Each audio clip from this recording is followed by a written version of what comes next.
You are about to enter the Red and Rev Sports Show experience. Get ready for some real sports talk from some real sports fans who were real sports athletes who have sports knowledge.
Oh, all right. What's up, everybody? Episode 197. Back at it again. Another Saturday. Another day of sports. Well, what's going on this week? I tell you, we got a lot of immaturity going on in sports today. We got immaturity at ESPN. We got immaturity in the NBA. We got immaturity in baseball. We got immaturity in the fighting ring. The only thing that's mature happening this week is my boss did the right thing and brought the coach back. But other than that, I'm not going to waste any more time because us mature brothers, Red, Coach, Armani, and Rev about to discuss all of this immaturity. So come on, not gonna waste any more time. Let's discuss it right now. What's going on, everybody? Welcome to another episode of the Red Rev Sports Show. Red Coach and Rev are coming to you live from the ATL Show with Armani chiming in all the way from Virginia. We're glad to give you another week of real sports talk because we are real sports fans who are real sports athletes who have what, gentlemen? Real sports knowledge. So come on out. Hang out with your boys, Red Rev, Coach, and Armani for episode 197 of the Red and Rev Sports Show. And as is our sports custom, we're going to turn our numbers attention to Coach Patrick Thomas. What you got for us, Coach, for 197? Well, it's a beautiful day in the neighborhood. We got 197 here. The 197 goes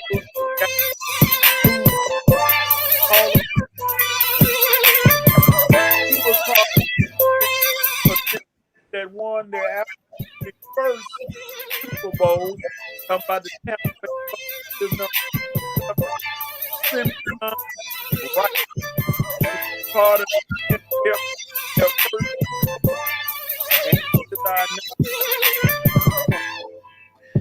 All right, Coach, we got some audio problems on your end. I don't know what happened, but I did hear Simeon Rice. Yeah. I did hear Simeon Rice. I started looking at your sports tongues. You were speaking in sports tongues, and I was able to interpret your sports tongues this morning, and you were talking about Simeon Rice. Okay.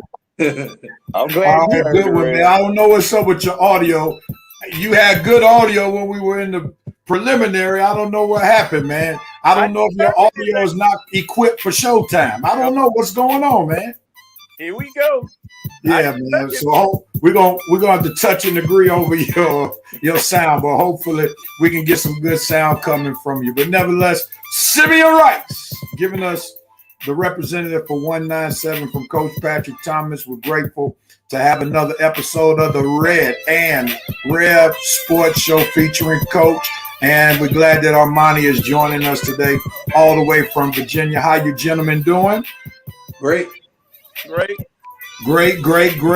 All aboard. That's good. And that's what's up. Real quickly, let's turn our attention to the best nation in the sports world. Welcome, Revanite Nation. The Revanites, stand up. Stand up. Revanite Nation. Let's see who's representing. Shelby is on the beach with a girl saying, hey, she took her week off from us to be with her girls. We ain't mad at her. Handle your business, stay safe, and stay out of trouble, Shelby. Glad to see that you at least chimed in. John, brother John, let's go, man. Glad to have you this morning. Joe Black, what's up? Joe, Jacksonville, Florida. Good morning to you, Maurice Thrower. Here it is. Vincent Woodruff, please read your pre-sports show agenda, Monty. No Nostradamus nuggets. I think he should be better off, Vincent. I made sure he didn't make that same mistake. And he says, morning, VP, checking in for Revanite Nation. I'm slamming down the gavel. Sports show is in session. Let's do it. Can y'all kill the music? All right, man. Coach needs to re-up his Cricket wireless. Coach using an Android. Not the Android. Yeah, I was buffering for Coach because the audio was messed up, so that's why I had the music going. That's my story. I'm sticking to it, but I'll turn it down next time. But Coach's audio was real low and was cutting out. That's why you couldn't hear him. All right. 1997, the Marlins won their first World Series. Thank you for that Miami sports take. Good morning to you, Miss Harris. Mama Harris. Armani, question for you. Did you get your notes this week, brother? Yeah, man, I got it. I'm good. All right, they own you, boy. They are checking in from the Spencer Dinwiddie School of Financial.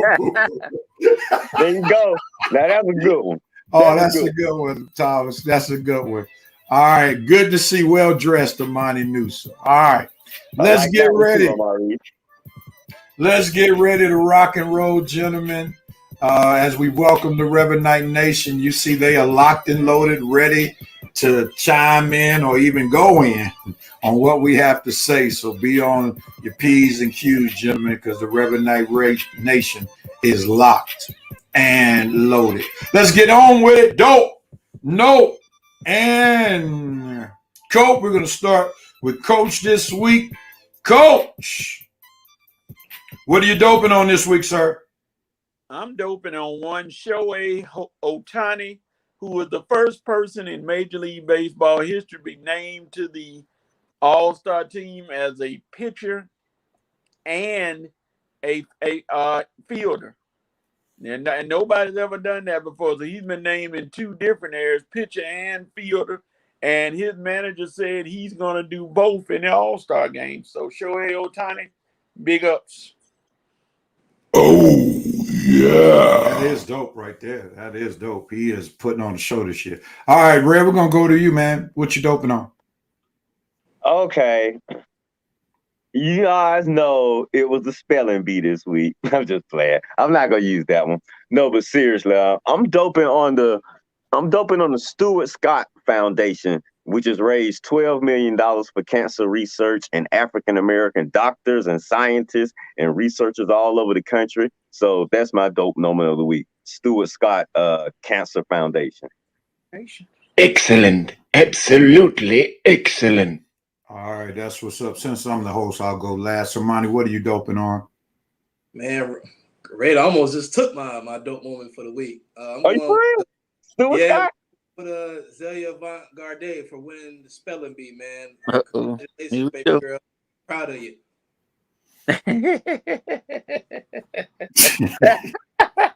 I'm not even playing nothing after that. That was Captain Obvious, man. Come on, man. Come on. Come on, Armani.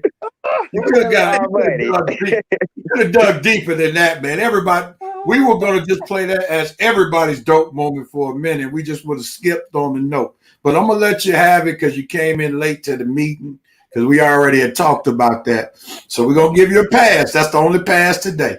That's the only pass today. That's the only pass today. All right, gentlemen. I'm not playing anything after that Captain Obvious dope moment. All right. What am I doping on? And this is great news right here. Let me pull up my notes. I don't want to mess this up. I am doping on Milwaukee Bucks co-owner, minority owner, Dr. Valerie Daniels Carter, who is a proud graduate of Lincoln University of Missouri, which is an HBCU. She helped form Partners for Community Impact in 2014, a group of diverse community investors that purchased a minority stake in the Milwaukee Bucks. So she is a minority owner of the Milwaukee Bucks. In addition to being a minority owner with the Milwaukee Bucks, she owns over 100 multi-brand restaurant franchises, Burger Kings, Pizza Huts, Auntie Anne's Soft Pretzels, Captain D's Seafoods, and she is amongst the largest in the nation. I mean, she has the largest female-owned franchise organization in the United States of America, and she is one of Shaq's business partners. So big ups and my dope moment to Dr. Valerie Daniels Carter, and I'll post the article where I got this information from immediately after the show. Big time. Oh, yeah. Yeah, man. That is impressive. All right, Red. That's a sister we can dope on right there. Oh, no doubt about it, man. No. I saw the reference right there. What are you noping on, Red? What am I noping on this week? Probably what I noped on this week a year ago last year. Joey Chestnut. This dude continued to break his own record. This year, 76 hot dogs. Oh my God, dude, you're gonna make my stomach hurt just thinking about this. I don't know how this became a sporting event, but Joey Chestnut, dude, nope, man. I hate to see the doctors evaluate your stomach, man. 'Cause, woo, 76 hot dogs. Lord have mercy, man. That's a note for me just even thinking about it. But hey, congratulations, Joey.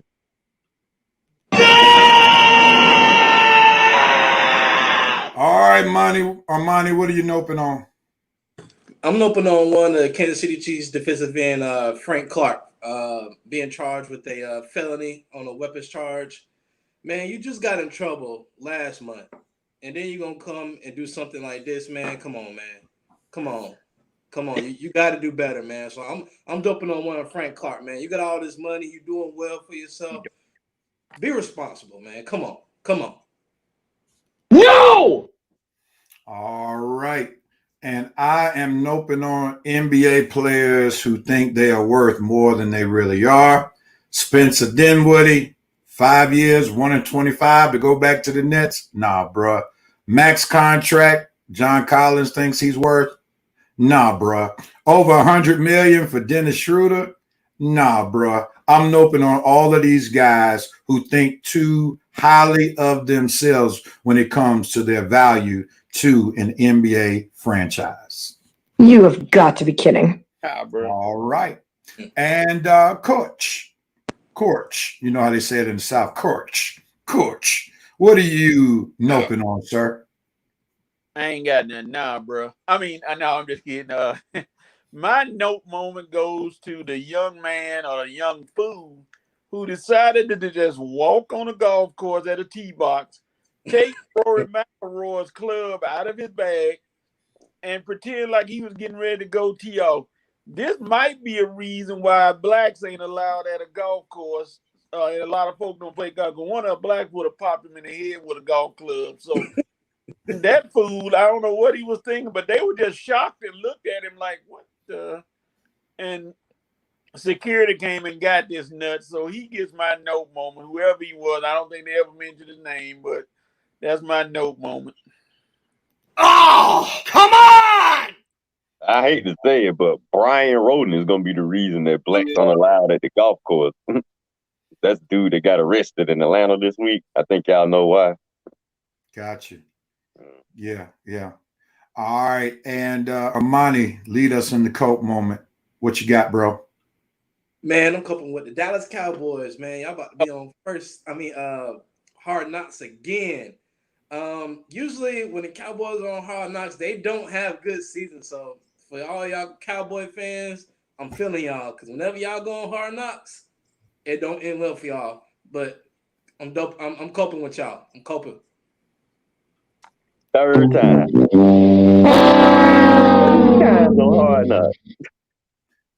I'm coping on one, Trae Young, not realizing that Cam Reddish had the hot hand in Game 6 of last week.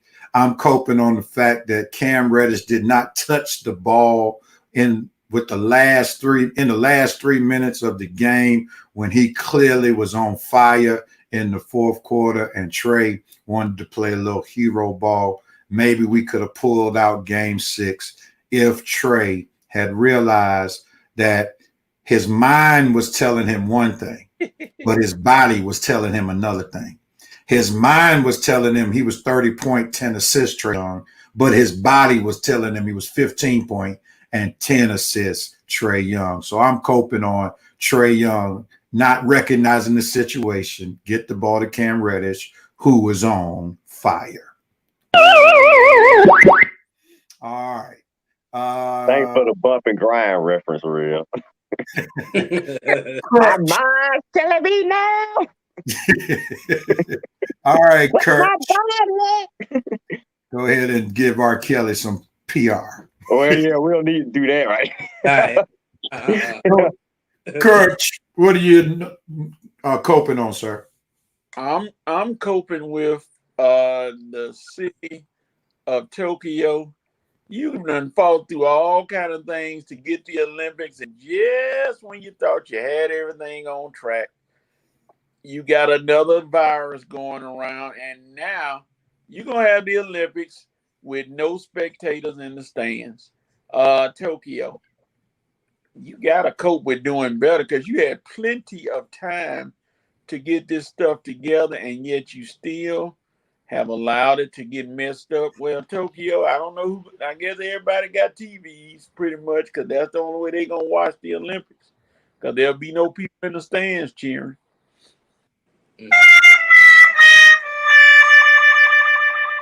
And Armani, to close out this Coke moment, what got for us? I'm sorry, Red. Red, to close out this Coke moment, what you got for us? I'm with you, because I'm surprised that America beat Tokyo at something. That's a first. But anyway, I'm coping with CP3 passing my boy up in playoff assists. It was so great to have King Kobe in the top 10 playoff assists for all those haters that say he never passed the ball. Well, he did pass the ball good enough to be top 10 in playoff assists. So that is so that's over now, thanks to CP3. I'm mad, but I can accept it and I respect it. But I'm a little mad because it was nice to have Kobe in the top 10 of playoff assists. But congratulations, CP3. You earned it, buddy. I'm just going to have to cope with it. Hello? What is that? Is that the Kobe alarm or something? That's the jackpot. CP3 hit the jackpot passing Kobe. Oh, yeah, I know y'all happy about that. All right, let's see what the Reverend Knights are talking about. Here it is. Let's see. Armani, don't be using your cliff notes for the show today. Oh, Lord. Dope, Uncle Nate getting a 4-year deal by Joe Black. Dope, Kelsey Colzer, first black female head coach in NCAA for ice hockey. Wow. Arcadia University. Didn't hear about that story. Thanks for sharing. Calais Campbell donating $30K to his alma mater. That is dope. Let's see. To his alma mater, South High School, changing the name from Rebels to Ravens. Okay. Maurice Thrower, Padres pitcher Daniel Camarena for hitting a grand slam as his first hit, the first since 1985. Y'all bringing up stuff that I did not hear here. Sister Harris with the Captain Obvious dope moment that Armani brought to the table, but who is not only a champion speller, but an accurate three-point shooter and basketball juggler. And won't you add basketball ball handler? That girl can handle the rock. All right. Shelby's giving you a pointer, Armani, if you're going to be on the show. She said, dig deeper. Shelby, let's be real. I was here before you. So way to hit back, Armani. No. Shelby, like it is. I was here way before you, honey. Tell her. That's right, Armani. That's right. Good comeback. Oh, my goodness. We done got a fire started. No. We got a Rachel Nichols situation. Rachel Nichols and Maria Taylor controversy. Maria Taylor. Yeah, no doubt about Benson responding to my mom's dope moment. Great dope moment by Rev. Love my people. God bless you, man. Zalia also has 3 Guinness World Records. Wow. Yep. I didn't know that. No, ESPN and Yite privilege as its best. That's about white, isn't that right, Vincent? What's going on, Kelly, Nicole? Glad to have you. Nope. Rachel Nichols, hater. Maurice Thrower to the IOC for not allowing fans to attend Olympic events. That's not fair. Now, what IOC was at Tokyo? Yeah. Maurice, you on COVID? You can go attend. Yeah. Kelly said Spencer Dinwiddie is a no. Spencer Dinwiddie. We're going to end up being. Yeah. Drew Holiday, MIA Game 2 NBA Finals. That's Sister Harris's note moment. I think Tokyo has some major health concerns over there that they do. Joe Black coping on Maurice Throwers. Marlins can't figure out how to play Atlanta without hitting Acuna. That's for sure. They hit him again. Yeah. Yep. Thomas said he took Weeby Clubbing to another. Yeah, and then Kelly Nicole saying not only was Drew Holiday no show, but Chris Middleton was as well. Not against the Hawks, he was. Tokyo Olympics, just give it up. Yeah, man, they might as well postpone the Olympics. Goodness gracious. Might as well. So, Greek Freaks knee, a lot of pressure on that knee carrying the team. They lose in 6. Y'all just want Shikari to run. That's why y'all want him to postpone it. Rev with the Kells reference. I didn't even think about it when I said it, but Red brought it up. Watch out, Red. You don't want to associate yourself with R. Yeah, and Thomas said, don't say PR. Maurice Throw is coping on the Dallas Cowgirls on Hard Knocks again. Red, they third time. Like Armani said, they lose every year they do it. Yeah, Vincent said Tokyo about to lose out on hundreds of millions of dollars. Epic fail. I'm shocked with them. They usually better than us in this type of stuff. Will the COVID variant shut down sports events this fall and winter? I doubt that, since most people have been vaccinated. Not here in America. Yeah, I doubt that very seriously. Kelly said that's so lame not to have fans in the Olympics. Vincent is crossing his fingers and hoping it does, and knowing how lax folks are with their masks and lying about being vaxxed.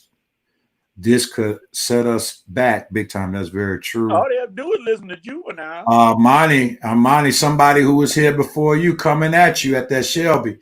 Y'all better get off my girl Shelby. Oh. Uh-oh, sisters united. Hey, I was here before you too. Oh. I don't know, Armani. I don't know about that one now. I don't know now. Kelly been here almost day one, Armani. I was here day one. I think y'all got about the same amount of tenure. I'm gonna give y'all the same amount of tenure. Shelby said, hold on, Armani. Did you become a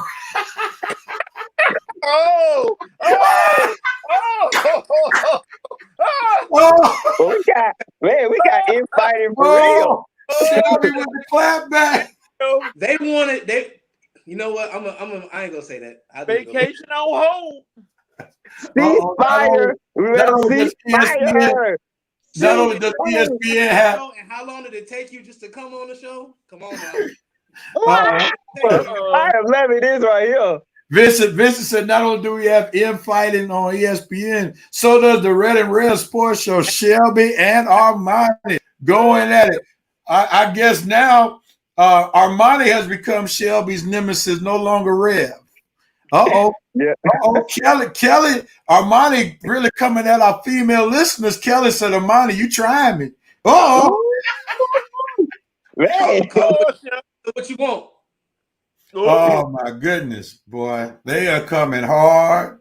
Man, boy, Armani, you're gonna be the new villain of the show now, not me.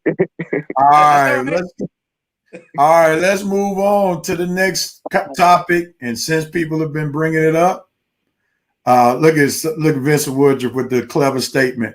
Red orchestrated this, brilliant to take the heat off of him. All right, man, that was pretty clever right there. Let's jump right into it. The fans have mentioned it a little bit, but let's go into the Maria Taylor, Rachel Nichols drama. Now, let me just share some information because I want everybody to be objective as you can be with this particular topic. I even have some comments directly from Rachel Nichols that I want to share before we comment. Now, let me just give the backdrop real quickly. Much of the NBA media world has been talking about Maria Taylor and Rachel Nichols. We know that Nichols back in July of 2020, listen to that. July of 2020, Nichols had a conversation with Adam Mendelsohn, who is a high-powered communications advisor to LeBron James.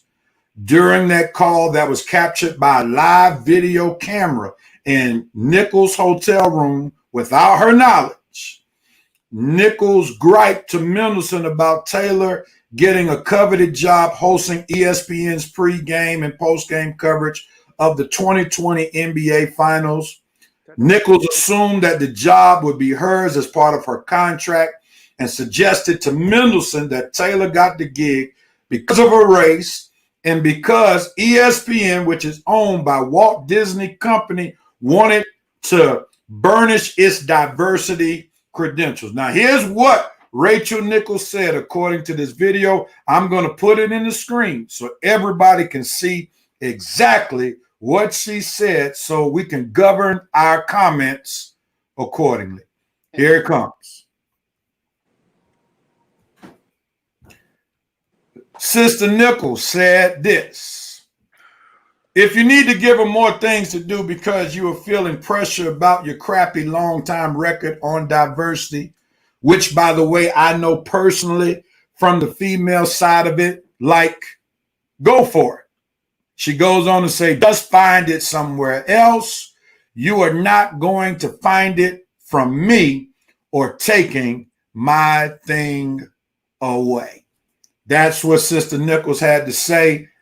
With that context, with the date of her comments being July 2020, remember that was in the heart of the pandemic, post George Floyd being killed, with all those things being taken into consideration, what are your thoughts about Rachel Nichols and her statement driven towards Maria Taylor without her knowledge? Who wants at it first? Was she, let's do old school Red and Rev Sports Show. Was that fair or foul? Fair or foul? Let me put it up. Were Rachel Nichols comments fair or foul? And as you answer, you start out with fair or foul, and you tell why. Who wants at it first? Here it is. Who wants at it first before I pick somebody? Fair. All right, Coach, you're on fair. Tell us why it was fair. I mean, you look at it and you like, you know, she made the statement. I don't think she meant to say Maria Taylor, but it's the fact that you pitting and putting another female in the place of a female that, you know, who just probably got that area to be able to do something as a female in that area. And then you trying to take Maria Taylor, and instead of putting her in another position or another speaking point to be able to talk about it, you taking her and putting her over another, putting a Maria over Rachel, which, you know, is a female over a female. And just like you say, your diversity quotient is pretty sad, you know. And then on top of the whole thing, somebody recorded her without her knowledge. That I call foul on that part, and record her without her knowledge. Now, Maria Taylor was right to be upset. You didn't need to put my name in it. But let me say this about Maria Taylor. Maria, you jumped. Hold on, Coach. Don't go there yet. Don't go there yet. I know where you're going. Don't go there yet. Go ahead. We'll get to that in just a second. Don't go there yet. Okay. All right. Red, you want to go fair or foul on Rachel Nichols' comments? Her position was fair. The comments were a little foul, even though I understand where she's coming from. Her position was fair. Now, like Coach said, I mean, she thinks that the woman, I mean, she's not blaming. It don't seem like in those comments that she's blaming Maria. She's really blaming ESPN for putting both of them. It's like putting both of them in the position, or putting her in the position to where she has to defend her position to Maria Taylor, any other sister that they probably thinking about putting in the NBA coverage. Now, y'all all know my personal feelings about this. I already stated this week. I think a black woman need to be covering NBA coverage, period. That's just how I feel. I mean, the NBA is predominantly black men, and most of the white players aren't even American players. So you can't even say Rachel can relate to anybody in the NBA because she's an American Euro woman, and most of the white guys in the NBA are international. And then if you're not international players, you're black players. And I have no idea how can she relate to black players, but we sure know she got a lot of black players on that set defending her. I don't know if we're supposed to get into that, but fair, her position. The comments, I just don't like the comments. So they're a little fire. Why bring Maria or any other black reporter into your situation. I understand you don't want your situation taken away from you. You had a contract. You think you got it fair, and you want to keep it fair. But I still just don't like the comments about, well, don't bring it here. Take it somewhere else. Don't try to take my position away because you want a black person in it. Even though she was right, ESPN has a real bad history about when it comes to feminism and diversity with women and diversity with minorities. She's absolutely right on that. I still just didn't like her comments. They still came off as a little spiteful. Well, be more specific, because I'm hearing you in one breath saying maybe she shouldn't have brought up Maria Taylor, but Maria Taylor is the one who's getting her position. So that's how Maria Taylor's name is coming out of her mouth. Then I got to remember that she was recorded. She didn't know she was being recorded. You got to take that in. Right. I mean, I want to know, and I'm going to jump in real quickly, and then we'll go to Armani. Let's be all honest. There are many things that we've said privately that we don't say publicly. Yeah. There are many things that we would not have said had we known we were being recorded. There are many things that we've said about race behind closed doors that we probably wouldn't say in public. That's everybody. I agree. And within this situation, I have to give her a pass because she acknowledged how she has been discriminated upon because of being a female. And Rachel Nichols has been in the game a lot longer than Maria Taylor. Not to say that she should be able to say whatever she wants about Maria Taylor because she's been in the game longer. But she knows what discrimination looks like. I mean, let's just be honest.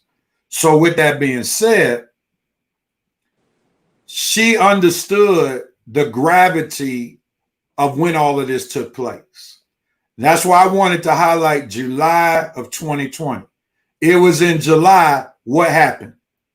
The NBA players went to what? The bubble. When they went to the bubble, what were they doing? Highlighting Black Lives Matter, right? What were they also doing? Allowing the players to put all these slogans on the back of their jerseys instead of their names. So all of this is going on. So ESPN is playing up to the climate, and ESPN along with TNT are the primary carriers of the NBA on television. So what makes it look even better? To bring Maria Taylor, who is a shining star. Let's not get it wrong. But Rachel Nichols ain't bad herself, if we're going to be totally honest. She ain't bad herself. I mean, they gave her a show to jump. She does a very good job with the jump.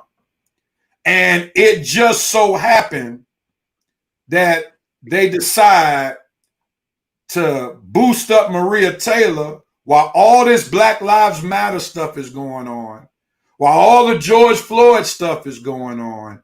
And then they lower Rachel Nichols. And I think if a lot of us, if we're honest, if somebody was stealing some of our shine that I negotiated my contract for, and it was yanked away because of the climate, not because of my performance, but because of the political climate, I think a lot of us would have major issue with that. And Rachel Nichols was not wrong in what she said. She was just being honest. I don't know anybody who is saying if it happened, what happened to Rachel Nichols happened to any one of us, we're immediately saying, oh, God is good all the time, and all the time God is good, right? I'm too blessed to be stressed. No, we're going to be mad. Mm-hmm. Let's just be honest about this thing. And I think we just have to be careful applying race to everything. She did apply race, and I think race did come into the equation, but I'm talking about applying race to say like Rachel Nichols is racist or implying possibly that she shouldn't have called the black woman out. It just so happened that the black woman took her position and it wasn't really justified because it's not like Rachel Nichols is terrible. Go ahead, Red. You had your hand up. Yeah, that's a good take. Explaining it like that, you can definitely understand the complete view when you look at it like that. So definitely that's a very respectable take, Rev. And I'm here to say, with all this being said, it don't look like Maria Taylor is taking advantage of her opportunity, because I don't think the ESPN folks are too impressed with her. Number one, that NBA show, not the jump. The jump is fine, but the NBA pregame, postgame, halftime show, it sucks. Okay. It really sucks. All right. So it's not like Maria is taking that show to new levels. She's not competing with the inside the NBA at all. Okay. So you're not doing too well on that. Then I'm hearing she's trying to negotiate Stephen A. Smith money. Now that's where Coach was trying to go right there. That's where Coach was about to go. Okay. My bad, Coach. Yeah. Well, like I said, if we're through about the comments, we'll go to Maria Taylor's contract. Are we through? Any more comments between Rachel Nichols and what Rachel Nichols had to say about Maria Taylor? Rachel was fine. She just got caught on tape expressing something that, like I say, most of us probably would not want to be caught on tape expressing. So, like I say, I can understand it from that viewpoint. I don't think she's a racist. Maybe you can say she made some insensitive comments on tape, but I don't think she's a racist. All right.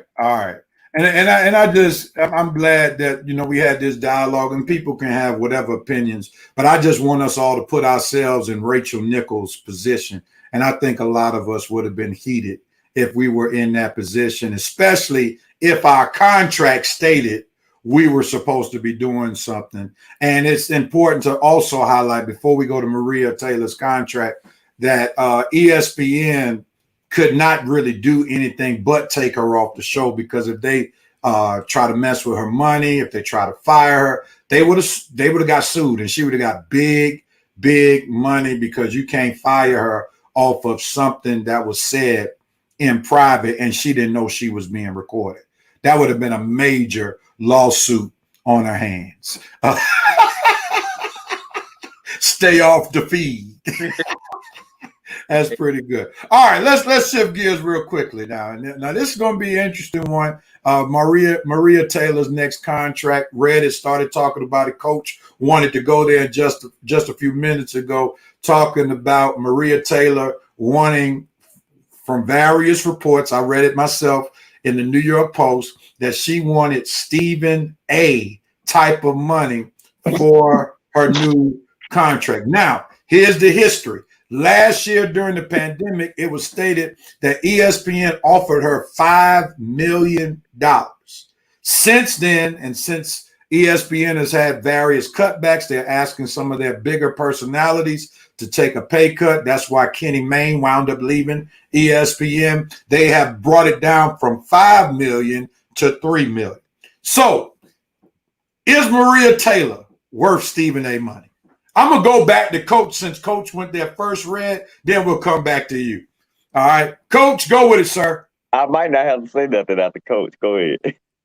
Armani, I like the way you shook your head. That's pretty much where we need to go. Maria, they offered you $5 million.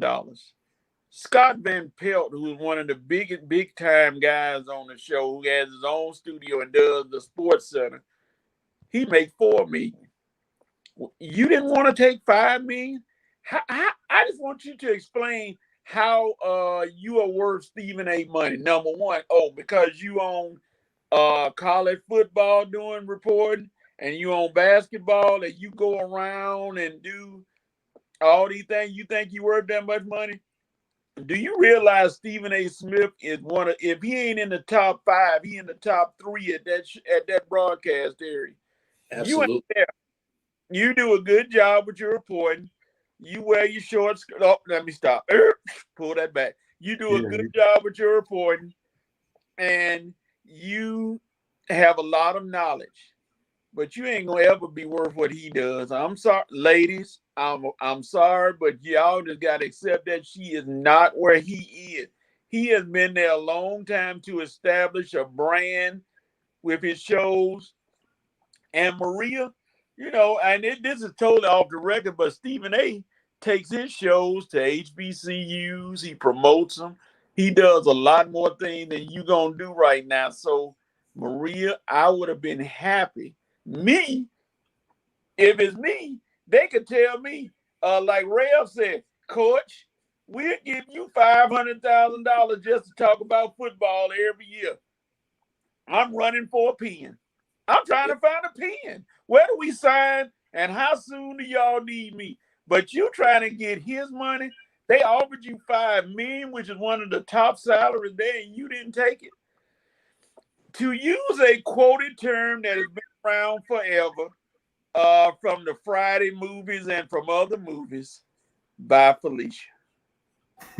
All right, Brad, jump in there. Your thoughts, or do you need to add anything? Yeah. Man, she talking about she worth Stephen A. Smith money. Man, she not even worth Steve Harvey or Steve Martin money. Are you kidding me? Well, Steve Harvey does make more than Steve Martin. Well, Steve, I think I need to tell you that, brother. well, she Go ahead. definitely ain't worth that, but nah, she ain't worth none of that. I'm sorry. Her shows are not that exciting, not that interesting.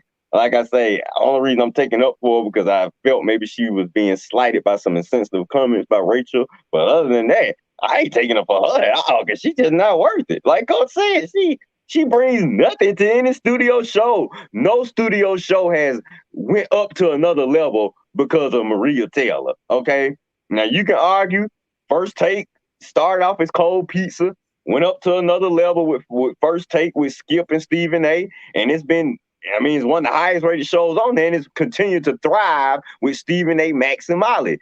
You can't say no show has thrived with Maria. College football today is going to be there long after with or without Maria, okay? The NBA halftime, pre-show, and post-show is going to be there with or without Maria, okay? Maria, you don't have any podcast, anything that anybody look forward to listening to. Somebody. I'm not going to even be sexist. I'm just going to keep it professional. Maria, I just don't see where you worth $5 million. You got a $5 million deal. I don't even see where you worth $3 million. $1.5 million might be the most I will offer you, sweetheart. Not trying to be funny, but I just don't see what you offer to any shows to validate you having salary demands as if you bring something special to any show. Sorry, Maria, you're a good reporter, but you just don't have that charisma. You definitely don't have the charisma or entertainment of Stephen A. Smith. You just don't have it. You're a good, decent reporter. You're a nice host, but I'm sorry, I would not have offered you a $5 million deal. Now, this $3 million deal, you better take that before I pull it off the table because I'm honestly be thinking about that too. So $1.5 million would have been my offer. Armani, your thoughts? Maria, I'm going to be real. You are very, very expendable. If you can walk out that studio today and ESPN are going about their business versus somebody like a Stephen A. Smith walking out that studio today, it'll be a problem. So remember who you are. Stay in your place. You're not Stephen A. Smith. Not even close. You cute. Don't get me wrong. Beautiful woman, but you don't have that, like Red said, you don't have the charisma to be demanding that kind of money. You're not funny. I mean, I'm just saying. So don't act like that you are that because you're not. So for you to be demanding that kind of money, you're doing too much. Stay in your lane. That's all I got to say. Wow. All right. I'm going to say the one thing that she does bring to the table, what makes her value very valuable to ESPN, not 5 million, I won't even say even 3 million, is her versatility. She's very versatile. She has good basketball knowledge. She has good football knowledge, and she's a great sideline reporter. Those things that she does bring to the table. And arguably, she is the best sideline reporter on ESPN, especially for college football. So she does have gifts. I'm not going to say she's expendable because she is a rising star. She's like, and she actually does more than, what's the lady's name on Fox that been around, the black lady, Pam Oliver. Pam Oliver. Like, she is the Pam Oliver of college football, but she does much more than Pam Oliver. You got better hairdo than Pam Oliver. Yeah, well, she carries. Let me stop. Yeah, she does. She does. I'll just put it right there. I'll just put it right there. But yeah, Pam. She does more than Pam Oliver does on Fox. With that being said, like, for her agent to even hint at trying to get Stephen A. money, using a Stephen A. euphemism, stay off the weed. All right, that's just absolutely ridiculous. The female viewership, I see your comment, Sister Harris. The female viewership is going to be what it is. I don't think too many females are chiming in just to have Maria Taylor as Jalen Rose and Jay Williams their opinions. The female viewership would come in if she was actually doing her own show, her own podcast, her own ESPN Plus show that Stephen A. just started doing for ESPN. Like, I don't think people realize how big Stephen A. has become. Like him or not, the dude has become a sports analyst. Came a long way mogul. too. He's become a mogul.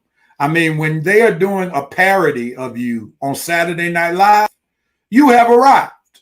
Mm-hmm. Not too many personalities can say that they have had a parody done of them on Saturday Night Live. All right. So that's how big Stephen A. has become. If Stephen A.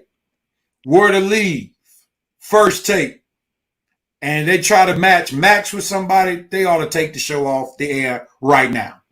That's what I was saying. Yeah. Yeah. That's when you talking Stephen A., you're talking about game changers, viewership, and rating. That's why they put Stephen A. He got his own sports center now. Yeah. In the afternoon, Stephen A. Sports Center. So, you know, that's just a whole nother level. But Maria Taylor is talented. She's up and coming. But I hope she doesn't play herself. I hope the Me Too movement doesn't get a hold of her. You know, and don't try to price her value because she's a black female higher than actually her gifts and what she actually brings to a network. Because like Red said, they could put almost anybody in her position and it's still not going to be on the level of what they're doing on TNT. Yeah. I mean, that's just the like if you took Barkley off that show on TNT, that's a problem. Mm-hmm. You know, if you took Kenny, it won't be as big of a problem as Chuck, but it would be a problem. You know, those guys just got a certain, like, okay, let's if they took Ernie off, there's a huge difference when somebody is subbing for Ernie, right? On that TNT show. Like, Ernie is deserving of the money he gets because he helps navigate that ship to help that ship be what it is. Mm-hmm. So we just have to understand, man, like Maria, you're good, but they could put Rachel Nichols, and I ain't trying to throw no shade, but they could put Rachel Nichols and they will get the same ratings on ESPN. It wouldn't go that much higher. It wouldn't go that much lower. Maybe those person don't like what she said, wouldn't stop watching it. But the reality is ESPN is getting by having a very above average show because the reality is there's nothing else that's on that can compete with it because they have to give an intro to the game. Now, I like that. I know I was dogging her out earlier. I apologize because she has really come around for me. That Monica McNutt, even though that name is kind of crazy, but Monica McNutt, I'm starting to like her. Okay. All right. Let's pause right here, man. I didn't think you got a point? You know, when I have to take my glasses off, I'm a little ticked off. Uh-oh. Now, I'm a little ticked off at one of our Revanite Nation. Uh-oh. Tell us who it is, man. Vincent Woodruff. Uh-oh. Vincent, you make the comment about Stephen A. Smith doing what Massa say. I can't stand that stuff right there. That always gets on my nerves. Somebody doing what Massa say.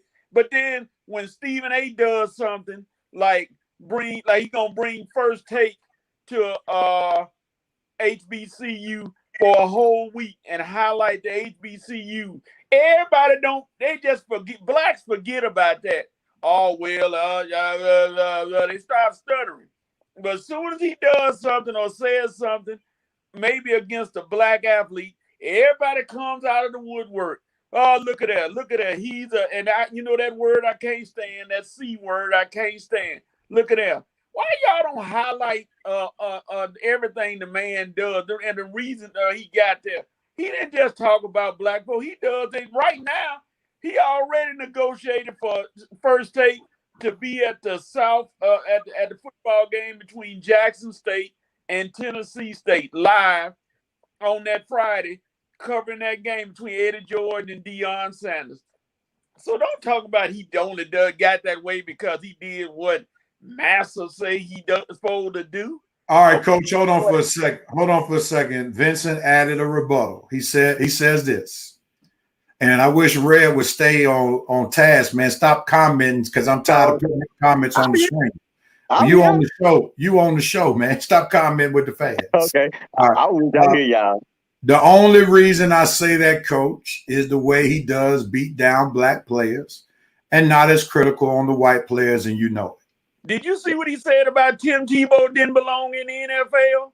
You didn't see that, did you? I guess y'all be missing stuff. He missed stuff like that. How he said Tim Tebow has no business. He said he like him, whoop-de-doo, but he has no business in the NFL. See, we pick and choose. All right, Cole, let me ask you this. That's a very valid point that you make. Now, Tim Tebow been out the league for years. All right. What other white player now let me make the disclaimer. I've moved to Undisputed. I don't watch First Take because Shannon and Skip are more equals than I see it with Stephen A. and Max. Stephen A. dominates Max. I get tired of looking at it. Yeah, so that's why I like Undisputed. So with that being said, and I'm asking this question because I don't watch First Take like that. So I know you're more of a First Take guy than an Undisputed guy. What basketball, football players outside of Tim Tebow does Stephen A. railroad like he did a Kwame Brown? Oh, he destroyed Carson Wentz. Carson Wentz when he went to where is he now? Indianapolis. Indy. Said, oh, okay. He said Carson Wentz can't handle the pressure. He said he don't see why Carson Wentz is the starting quarterback. He said wherever he go, he said Philadelphia destroyed him. He said maybe Indianapolis is gonna be better. He said but Carson Wentz is not that good a quarterback. He said I don't know why people think that Indianapolis is all of a sudden Super Bowl bound because of Carson Wentz. Oh, it's terrible. But okay, go ahead. I'm sorry. No, go ahead. I probably would say he probably more railroads the black player because the black players are more in the news for being a better players than the white players. Here's probably why because the black players are always brought up more. Yeah, he hit some pretty hard, but like I said, don't just criticize the man because you think that you say he either hard on black players.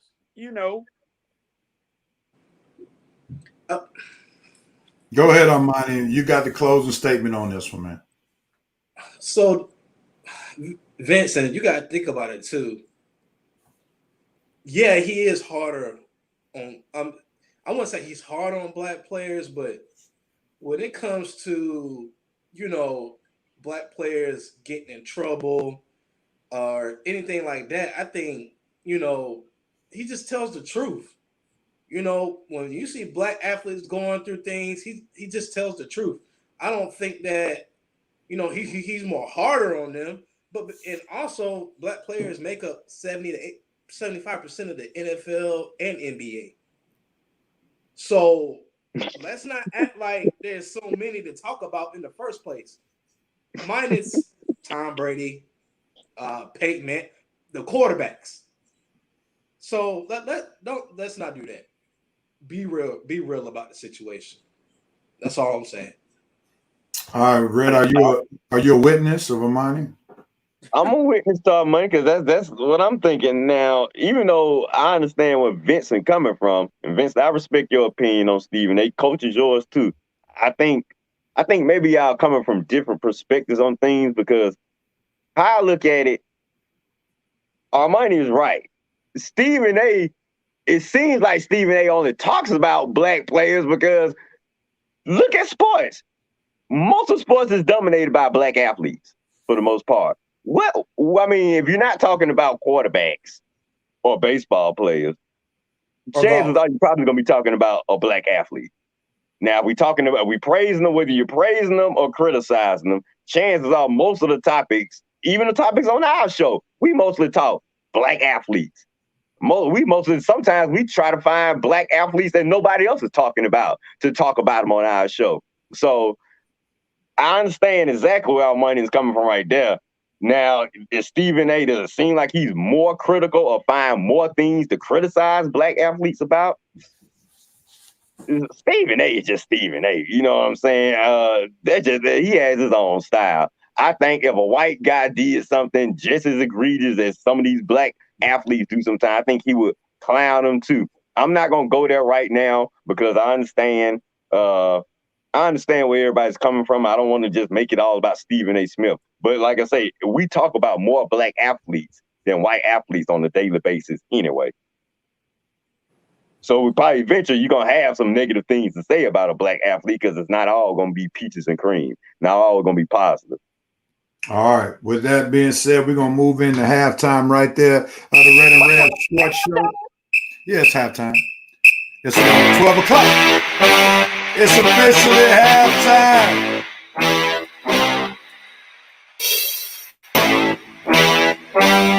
On the Red Rev Sports Show, we've had some great dialogue. Talked about Maria Taylor, Rachel Nichols, Maria Taylor's contract. We talked about I don't know and go coming out of the halftime. We have a short, and I emphasize, short Braves report. Matter of fact, I'm going to put a 3-minute time limit on it. We got a short Braves report. We're going to talk about what's next for the Hawks, and then we'll talk about the NBA Finals. We're coming to you with another half of the Red Rev Sports Show featuring Coach, along with Armani, coming right up. Stay with us for a little bit. We'll be right back.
And we are back with the second half of the Red and Rev Sports Show. We had some wonderful dialogue. I'm going to share some comments before we jump right back in to what we're going to be talking about next go around, if I can get to it. But we have some comments from Revenite Nation. Let's see here. Vincent gave Armani his props about great dialogue. Jonathan Rush says Stephen A. has fine reaching going on here, I suspect. Maurice Thor says give Red a balance pole as he straddles the fence again. Oh, here we go. Vincent Woodruff said, for the record, Coach, the C word is one thing that I won't use, even in regards to Stephen A. Smith. Tony Braswell wanted to give the Braves report before the report even got to it. Said Snicker is trash. That is the Braves manager. Gotta defend Red, man. If you post one more thing, man, I'm gonna block you off the Red Rev Sports Show page, man. You are on the show. Let the fans comment as they want to comment, man. Unless you want to be part of Rev Night Nation, I'll remove you from no the way. I ain't trying to be all right, man. Pay attention. We're talking here. You can't talk on the show and talk in the comments, man. Come on, okay, man. I got you. I'm here on the 15th floor of my construction site in Midtown Squirrel Suit. That's stupid, man. That's why we have a discussion, man. I love it. I'm glad Coach brought that up because I'm not the only one that has that opinion of Stephen A. Smith. I love that he's made it. Hopefully gives hope to other brothers coming up in sports reporting.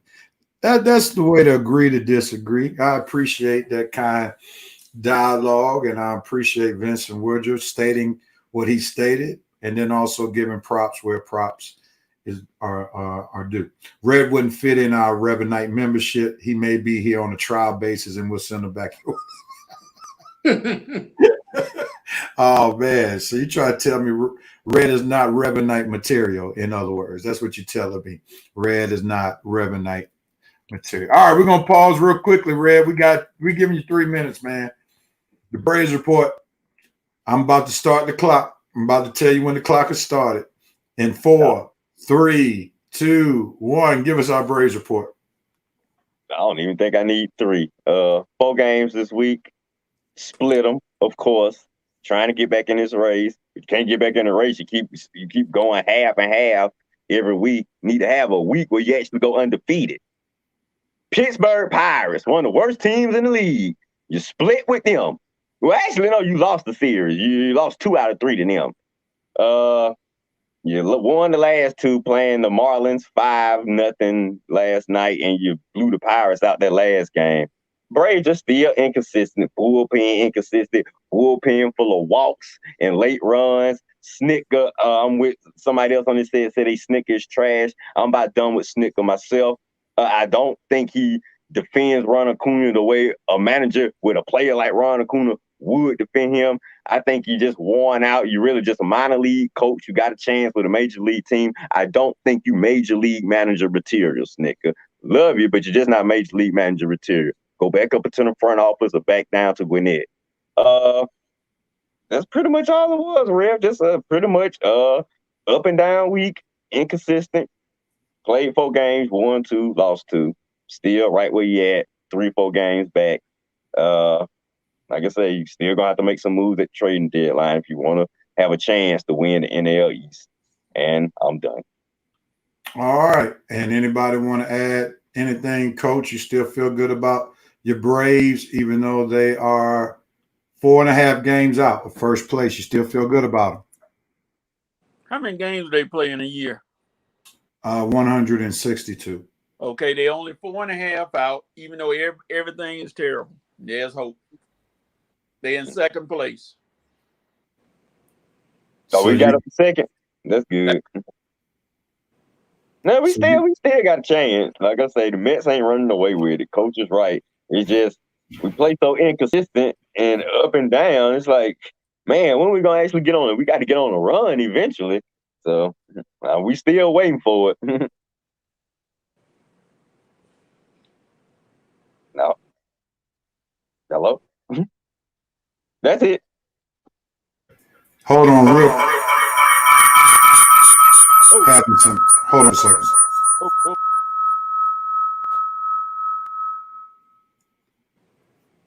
Having some technical. Don't worry, Rev Night Nation gonna get on you when you come back.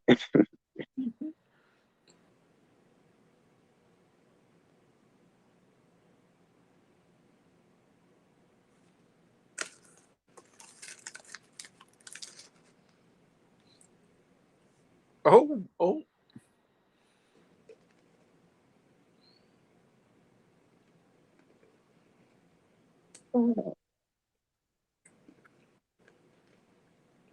Thank you all for tuning to the Red Rev Sports Show. We're still here live. Don't go anywhere. We'll be right back. Oh, we are? Oh, okay. Oh, so Rev.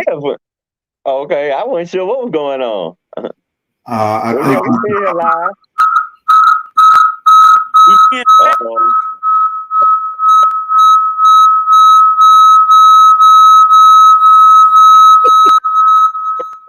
Back in the show. Real, they gonna get on you good, boy, when you finally come back. I just take the rest of the day off, but they gonna clown you good when you get back.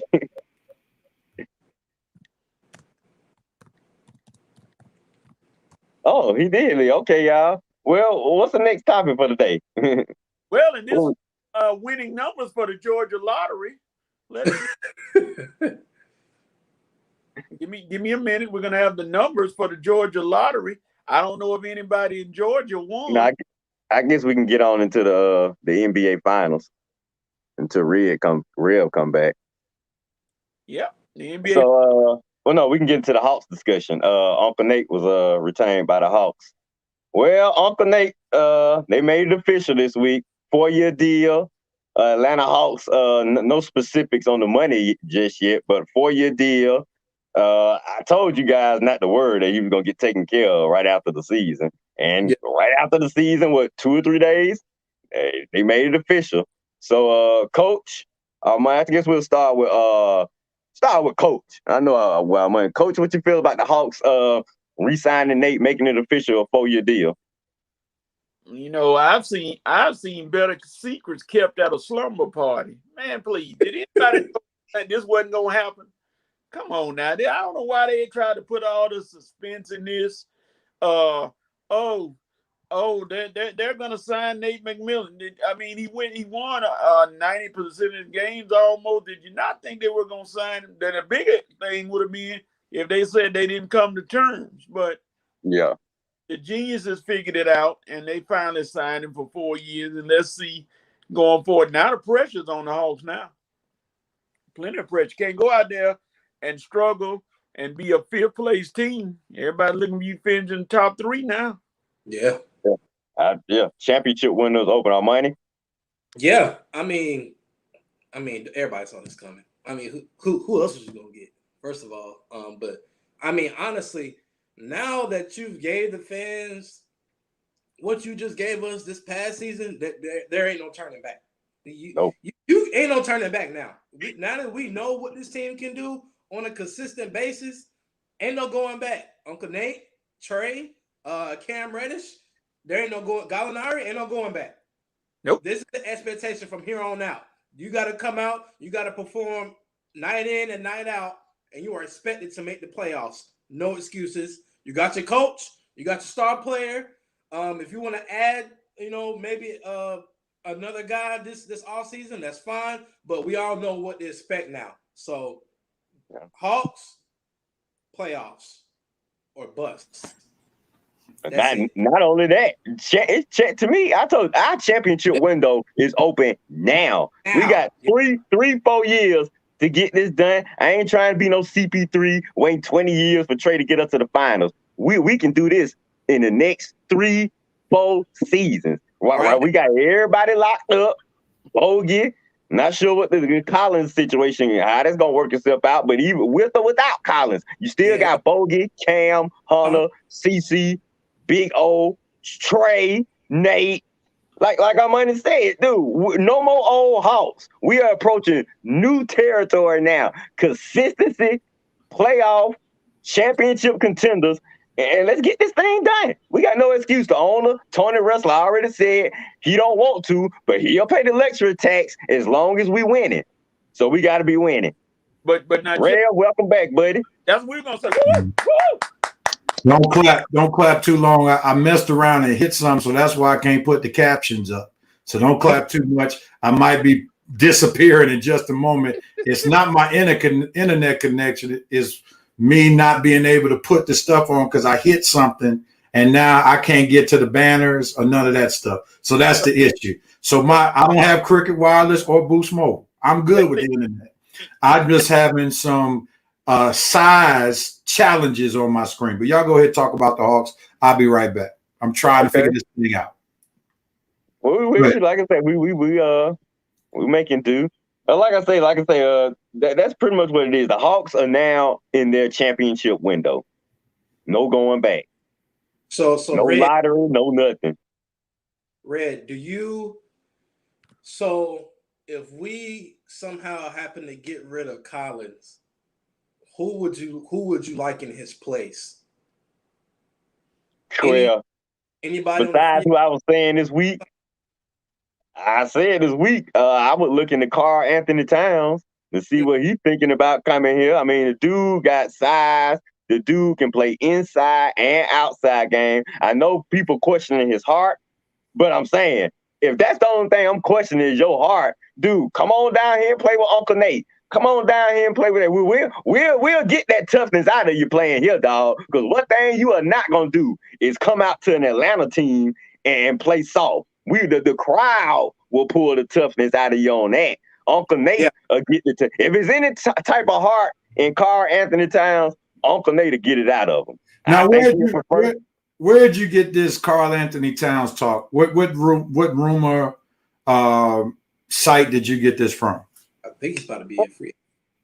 Well, honestly, I came up with that myself. I think I started seeing things, but I was just going across the league looking for players on the sorry team that we could bring here to help us. Because if you look at all the sorry teams in the league, it's always one player that's stuck on the sorry team that probably would excel if you brought them to a team that's probably winning consistently. Karl Anthony Towns never won consistently in Minnesota. Never really had a coach like Nate. We had one good player, Jimmy Butler, and I don't think them two like each other too much, so I'm not going to say that. And I know Jimmy Butler dogged them out, but like I say, some players play better under new surroundings. I mean, there's lots of players that played sorry in one team. You bring them to another team, they'll probably play a little bit better. Who's playing? Does Minnesota have any type of history of winning? They haven't really had a good season since 2004 when Kevin Garnett won the MVP. You take that away, they ain't done anything lately. So, I mean, who playing for the Minnesota Timberwolves that anybody think any good anyway? You got to move Wiggins to Golden State. He started playing better. And the guy, D'Angelo Russell, he was playing better before he got to Minnesota. You put him up in Minnesota, he don't disappear now. Now, I know they got my boy Ant-Man up there, and I don't want what's going on with the other Minnesota players to happen to Ant-Man. So Ant-Man probably going to be looking for a way out soon. We might have a spot for you, buddy. Okay. All right, let me jump right back in here. So I know all of us are excited about the Nate McMillan hire. That was definitely a foregone conclusion even before the season was about to start, or once the season ended, that was a foregone conclusion that they were going to sign. So with that being said, I want to ask this question, and this is one of my fill in the blanks. Glad that I can put it up because I really wanted us to look at this. Here's the question. In the next 4 years, the Atlanta Hawks will have fill in the blank. That's the 4 year. That's the 4 year term of Nate McMillan. They will have what? The Hawks will have won their first championship. Expound. Expound. I just think I think Travis, Tony, look, all this is a team right here. The four most important people. You got Tony, you got Jamie, you got Travis, you got Nate. And one thing about them, I saw Nate's press conference last night. It seems like all four of them are on the same page.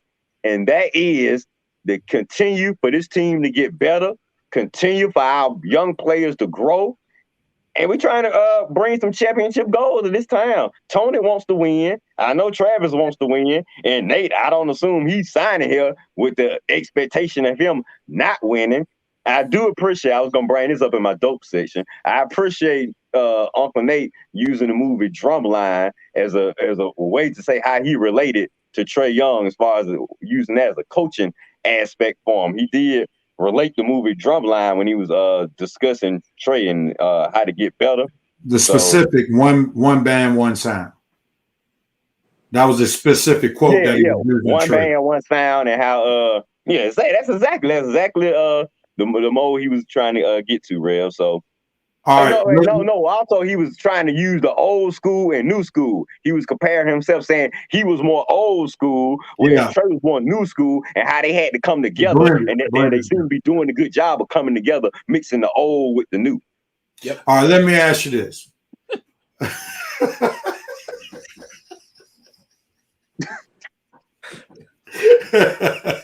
That's hilarious. All right, so Red, I gotta push you. Now when y'all answer this question, I'm gonna push you a little bit. Go ahead. So Red says they would have won a champion. So how in 4 years will the Hawks be better than the Milwaukee Bucks, who have Giannis, Drew Holiday, Chris Middleton signed up for the majority of that time? How will they be better than the Nets of Kevin Durant, Harden, and Kyrie Irving? I won't say the Sixers because they just beat the Sixers, even though Embiid was a bit hurt. But Embiid played mostly what he can do with the current construction of the Sixers. The Hawks are just as good as the Sixers right about now. So I'm not going to put the Sixers in the same category. So how will the Hawks surpass the Bucks and the Nets? Are we on me again? This yeah, I said Red. Go ahead. Yeah, okay. Red. Armani, you want to jump No. in? The question, I said I'm gonna push everybody. Okay. I'm pushing you now. Okay. You said they were gonna win the championship. Gotcha. Okay. Now, as far as the Nets go, well, I would have loved to see how we stacked up against the Nets had we played them in the Eastern Conference. I definitely understand why you think they're a tall task, but I'm hoping that each season, like next year, I'm hoping Trey to come back a little better. I'm hoping Big O, Cam, Hunter, all them guys come back a little better. So the Nets got their big three. Well, I'm expecting to have my big three of some firepower. I'm expecting Trey to keep dropping his 30 a game. I'm expecting Cam's offensive input to rise up a little bit.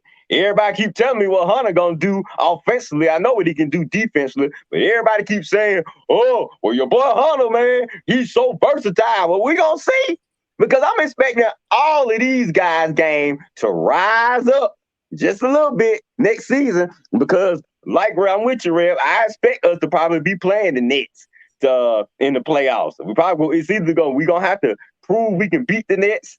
Now, as far as the Bucks go, Rev, I honestly think we would have beat the Bucks had Trey not got hurt.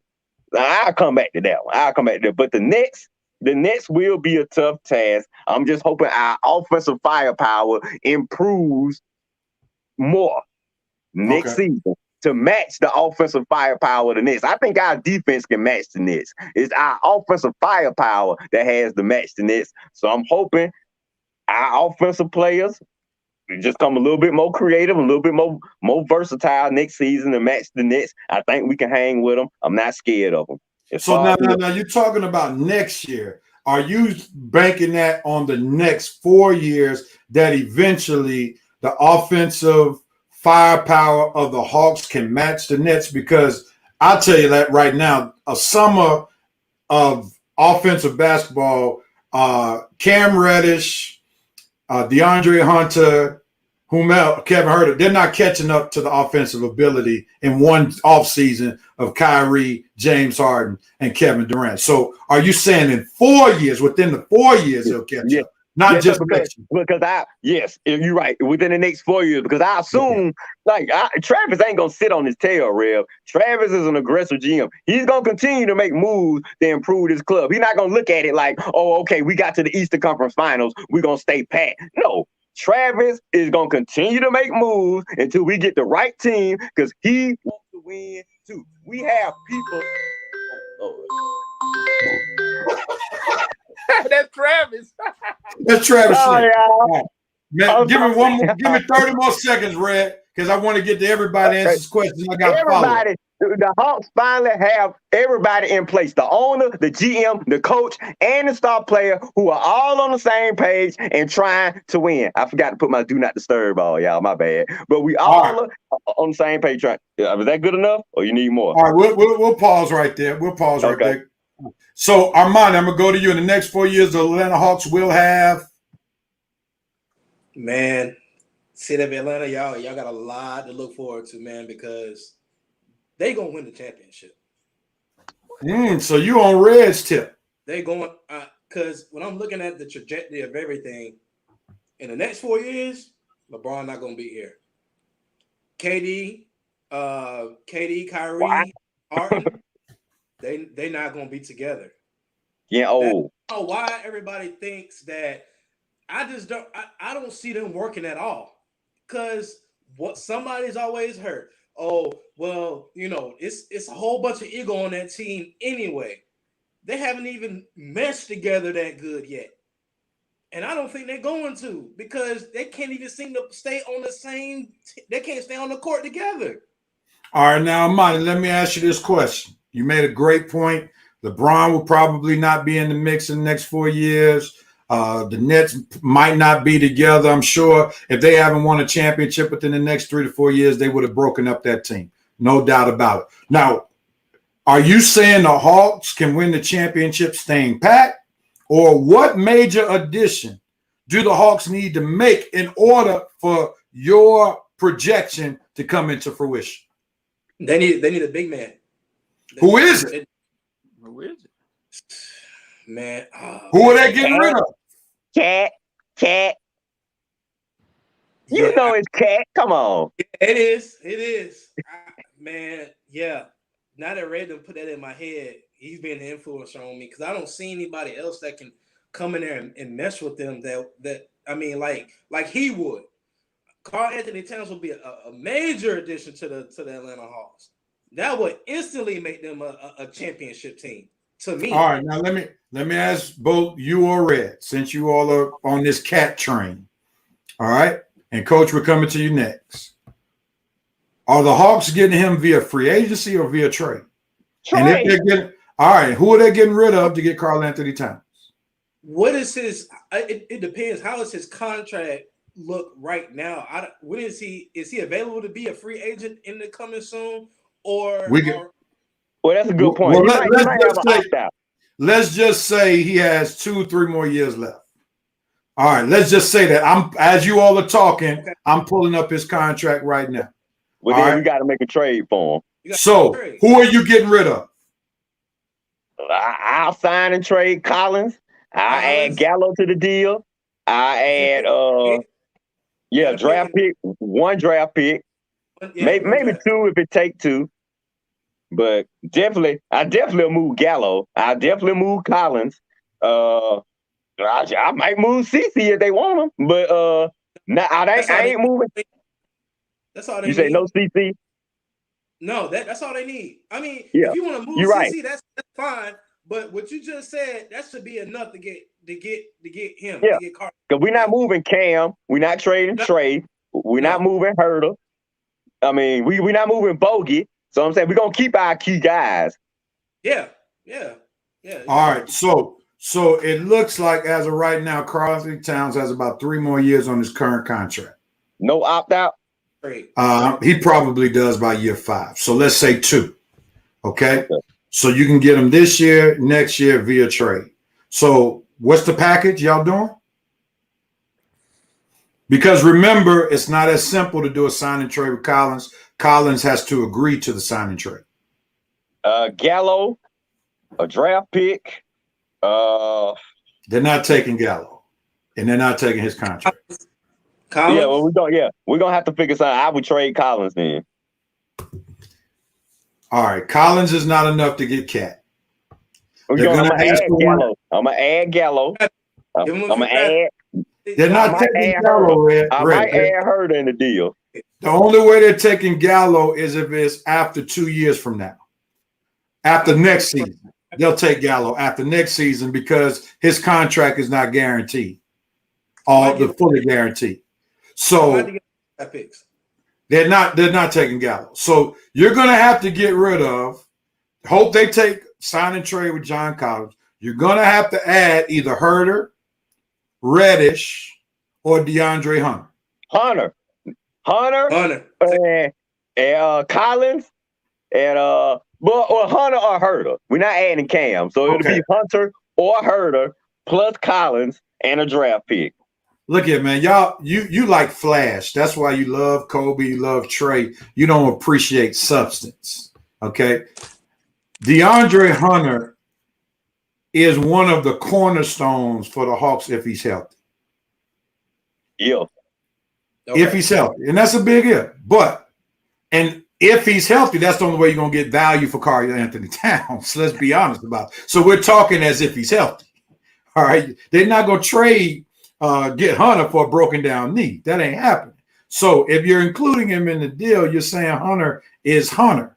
And the Hawks need Hunter because who killed us in the Bucs series? Chris Middleton. Who could have slowed him down? DeAndre Hunter. Who would have killed us in the Knicks series? Julius Randle. Who slowed him down? DeAndre Hunter. You can't undervalue. Okay. You can't undervalue DeAndre Hunter's importance to the Atlanta Hawks. Cam Reddish got flash. I get it. Beautiful. But defensively, DeAndre Hunter's your best defensive player. Now, Cam could be a good second or third.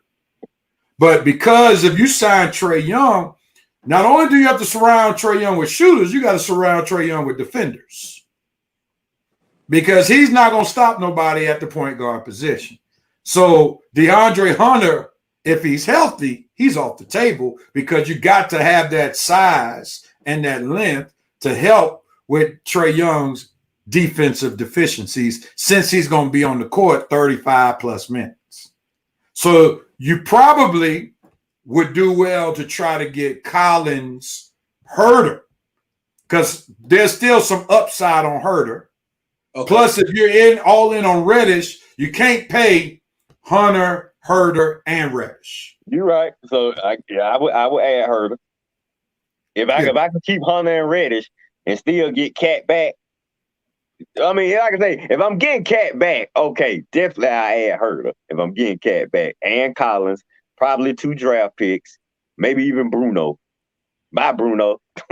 Man, they ain't taking no Bruno. All right, Coach, you've been on the sidelines for far too long. We need to hear what you got to say because I have a funny feeling you're not going to echo the same words of Red and Armani. In the next 4 years, the Atlanta Hawks will have. Don't be hating, Coach. Have a chance to improve as a team. What could that mean, Coach? I mean, come on, man. Come on, man.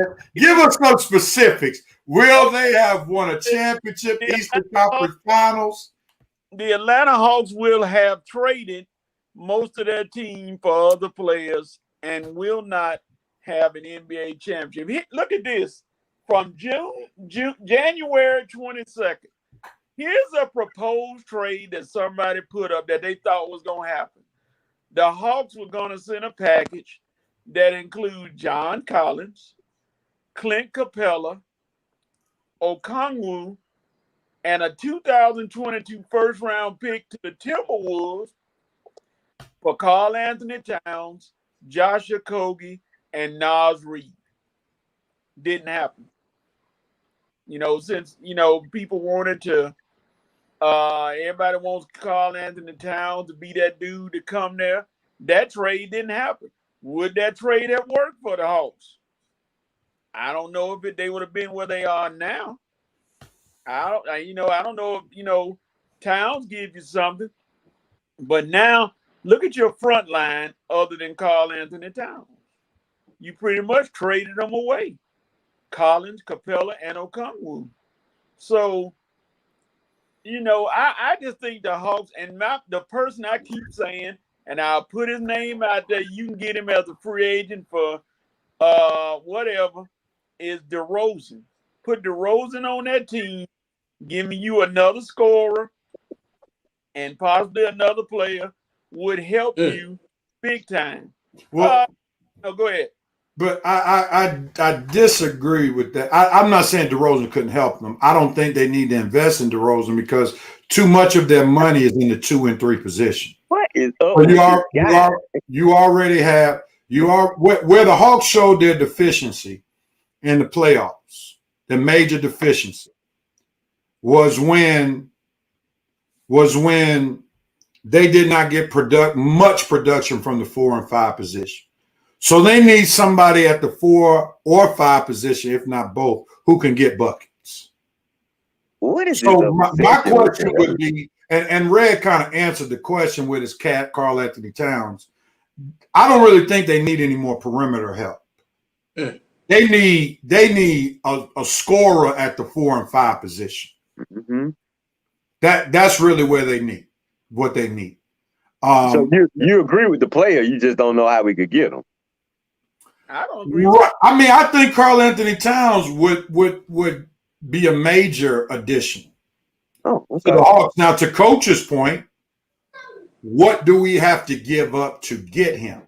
Now, I'm not in favor of giving Collins, Okongwu, and Capella.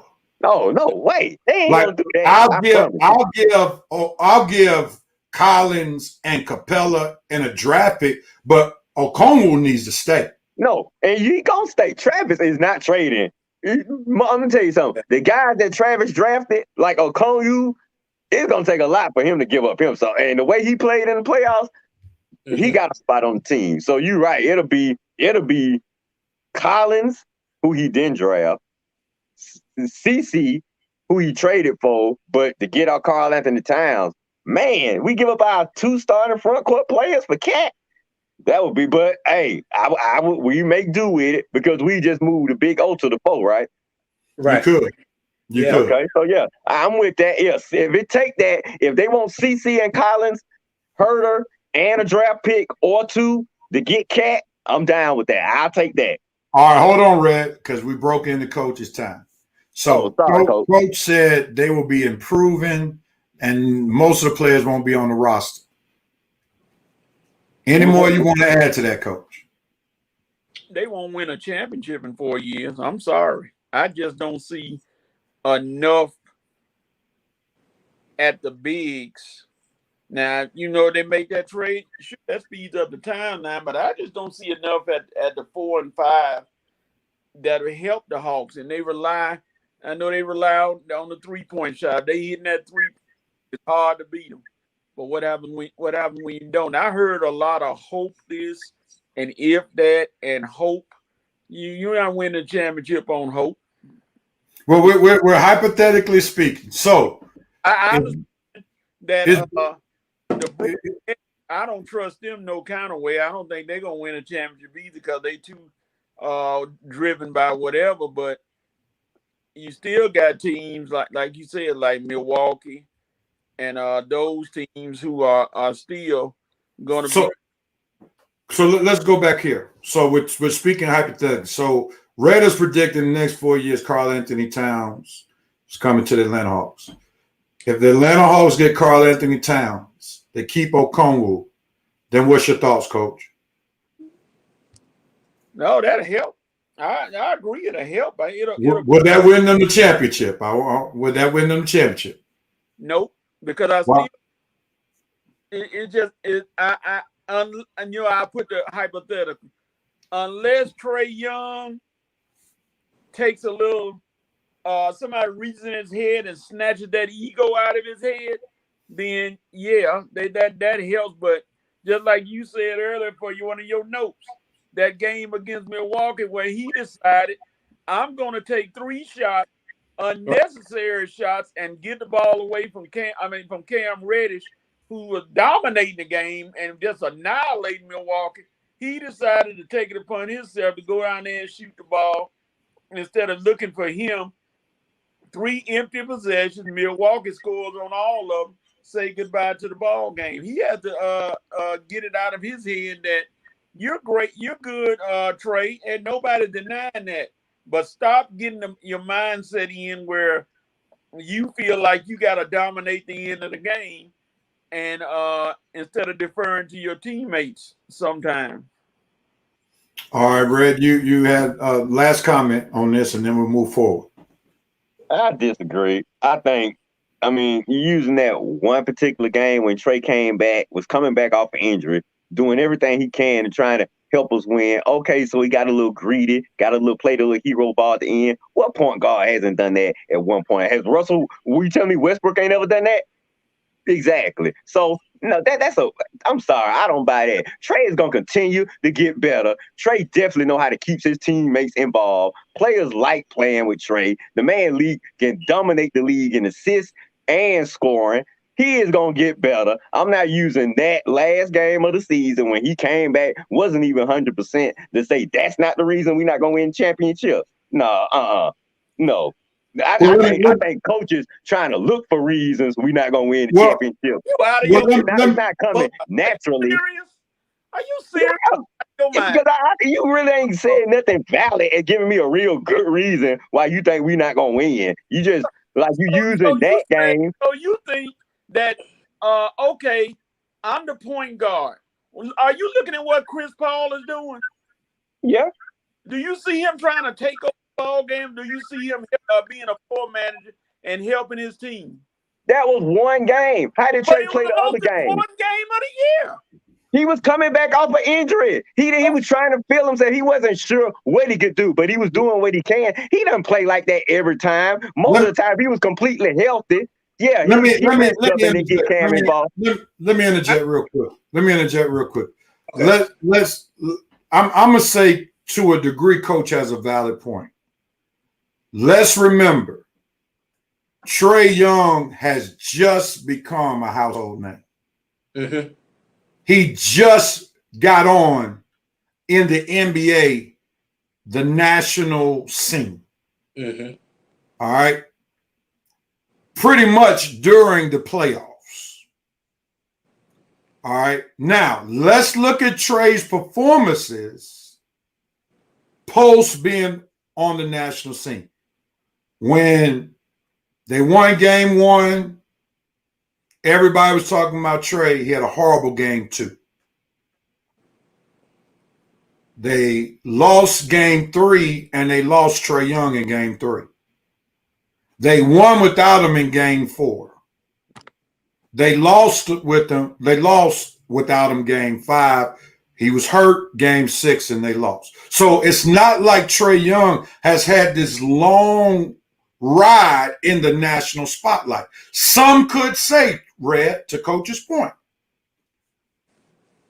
Cam was on fire. Trae was not himself.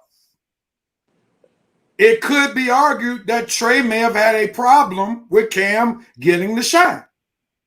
Because what point guard, to Coach's point, if he's CP3, you think CP3 is going to go the last 3 minutes of a game without making sure Cam Reddish gets the ball? No. Do you think CP3 is going to take 3 shots when he's not on, when Devin Booker is on fire? No, but that's not CP3's game. No, CP3. No. Usually the leading scorer on the team. When CP3 is not using. So to both Coach's point, CP3 can take over. Yeah, he can. But that's not what he initially does. Exactly. All right. Now, Trae Young is more of a takeover kind of guy, but it's just ironic that when Cam is going and Trae is hurt, Trae is not Trae. Everybody can agree to that. Trae does not run the team to the point where Cam Reddish is getting the ball. And some could say, is that ego? Okay, I see. I understand that point completely, but let's be fair now. That game that Cam came back, Trae and Cam really hadn't played with each other that much at that point. Remember, Cam came back in game 4, Trae didn't play. He came back in game 6. Okay, that was like their first time playing with each other in a long time. So it's going to look. I understand what you're saying. That was a bad 3 possession for Trae. But I'm saying over time in the next 4 years, they'll learn that they'll have a better feel for each other. So Trae will recognize the next time Cam get hot. Okay, that's my boy Cam. Because how many games had Trae and Cam played together up until that point? Cam was hurt, had been hurt for the past 3 months. I get what you're saying. Here's the overarching point. Will Trae Young you're talking as if Cam Reddish is only going to do that every now and then. People I'm saying suspect. the next time he does it, Trey will be ready for him. But what I'm saying is, you're still not getting what I'm saying. You're speaking as if Cam will only do that every now and then. Cam Reddish has the ability. I'm not saying he will do it. Cam Reddish has the ability to become a star. I know that. Right. So the bigger question is this: will Trey Young, if Cam becomes this star, will he be able to share the spotlight with Cam Reddish? I think so. I believe he will. I have a choice. If I'm Nate McMillan, I'm getting him in the room. Whatever y'all got going, y'all gonna have to figure this out right now. Exactly. Because I trust our leadership. But is that figure it out? Good point, Armani. But is that normal in the NBA? For instance, you had Stephon Marbury, who wanted to be on the same level as KG. That didn't work out. You had Jason Kidd, Jamal Mashburn, Jim Jackson in Dallas Mavericks some years ago, back in the 90s. That didn't work out. You had Kobe and Shaq. At some point, Kobe wanted to supersede Shaq, even though they were winning championships. So that ultimately didn't work out. I don't think we're gonna have those ego issues now, Rev. Y'all speculating a lot of big things now that ain't came to fruition yet. Wait a minute. Listen, now Rev has a good point. However, how did Clay, Steph, and Kevin Durant make it work? How did LeBron? Thank you. Actually, it didn't work. Actually, check it out. It only worked for 2 years. But however, for the media, it only worked. It worked. But it didn't. It didn't work long term because Kevin Durant never felt like he was a Golden State Warrior. He never felt he was getting his respect. So that's a different scenario because we're talking about a team that was already ready-made. We're talking about guys who were already established. In this Atlanta Hawks example, because KG and Stephon Marbury, when they first started playing with each other, they weren't established. Kobe and Shaq were already established. That's where the Eagles were. Jason Kidd, Jamal Mashburn, Jim Jackson, none of them were established. So we're talking more so Trey Young only has one All-Star appearance to show for 4 years. So he's not really established yet. Cam Reddish going into year 3, he's not established. So remember, establishment, as you're seeking to establish, that still comes with endorsements. Yeah. That comes with national media attention, so forth and so on. So I'm hoping, as Red is, that Trey can handle it. But if I got to use game 6 as my litmus test, I'm not as sure. Go ahead, Coach. You want to say something? Go ahead. Is Trey Young a point guard? Yes. Is he a point guard? Yeah. So how can we see that he should have been giving the ball to Cam Reddish, but he couldn't? Just a bad. Like I say, I'm not disagreeing that y'all saying that he should have kept. Yeah, I mean, if Cam had a hot hand, you got to keep the ball in the hot hand. I'm saying that was just one moment, and I'm giving Trey credit. I mean, giving him a slight pass that he was coming back off an injury game. Had they been playing like 3 or 4 games together, and they had been gelling, and then Trey see Cam, Cam getting hot. But I'm purposely not gonna give him the ball after they had been gelling for 3 or 4 games. Then I would say, okay, coach, you got an issue. He saw Cam hot and he purposely decided not to give him the ball. But when Trey coming back off an injury, Cam is coming back from an injury because that was their first game playing together in like 3 or 4 months. I swear that was their first game playing together in months. So yes, I'm gonna have a positive outlook for the future. I'm not gonna hold that one game. I'm not going to use that one game to hold over Trey and say, well, the next time he have a teammate to get hot, he's just going to completely ignore him. I don't think he's that unselfish. I don't think he's that selfish of a player. Here's the problem, Red. Here's the problem. It could be argued that he is that selfish because The man was hurt and still did that. That's the thing you're not resonating here. The man was hurt. He was not Trae Young. He wanted to see. He was just trying to fill himself out. No. See, that's where the rubber meets the road.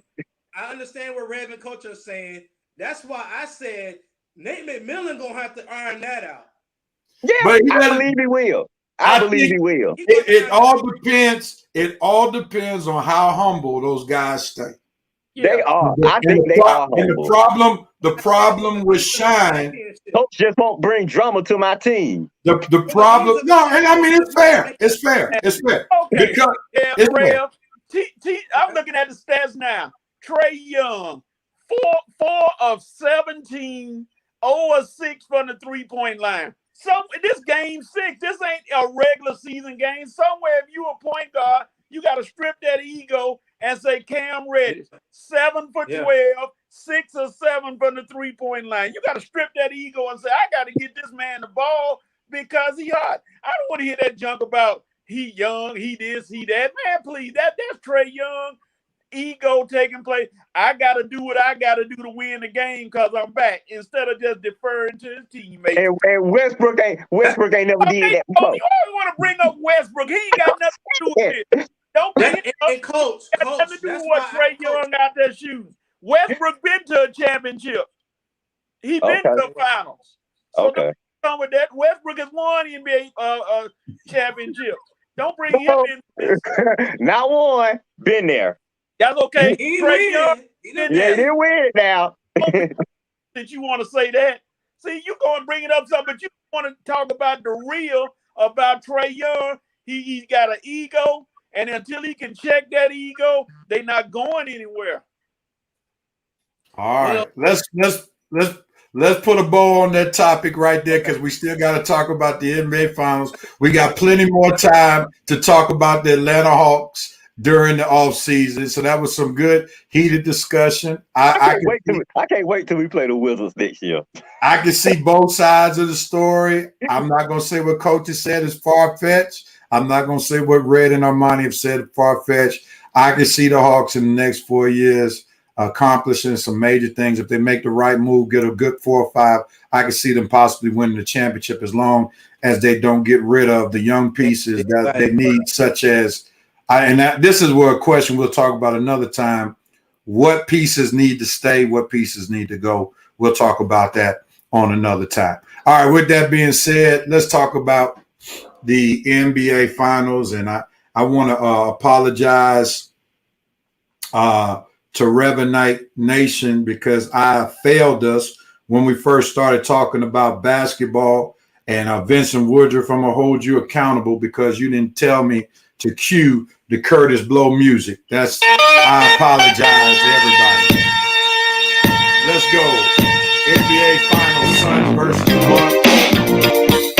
Bucks. Suns up 2-0. But the Suns, in victory, have had 2 major injuries to take place. Dario Saric down, ACL.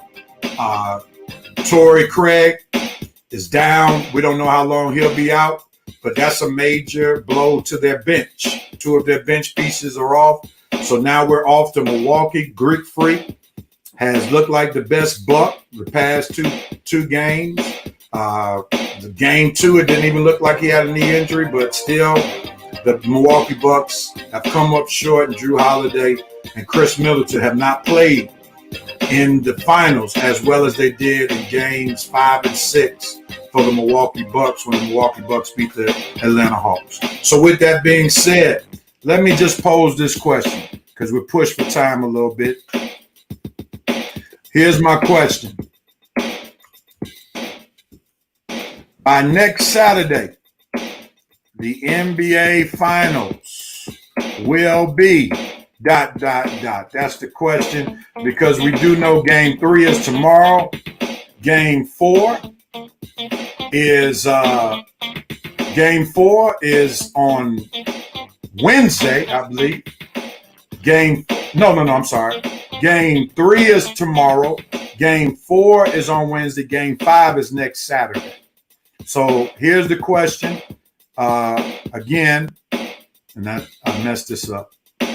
By next Saturday, the NBA Finals will be ...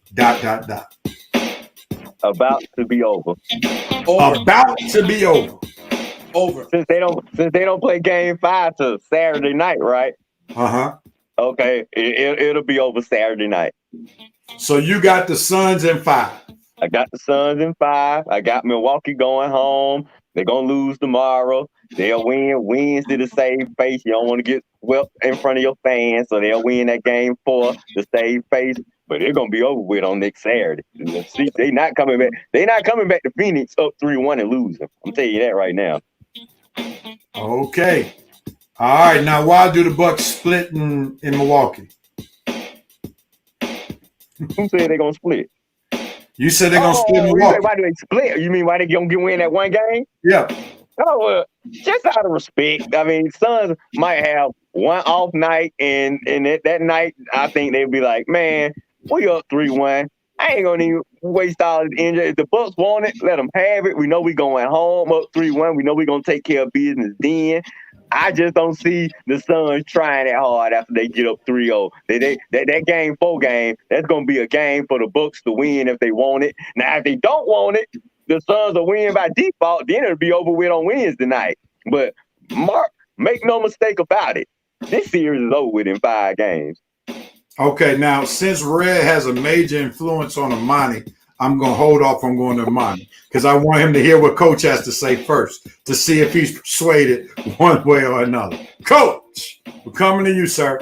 By next Saturday, the NBA Finals will be headed to a pivotal Game 5 as the series is tied 2-2.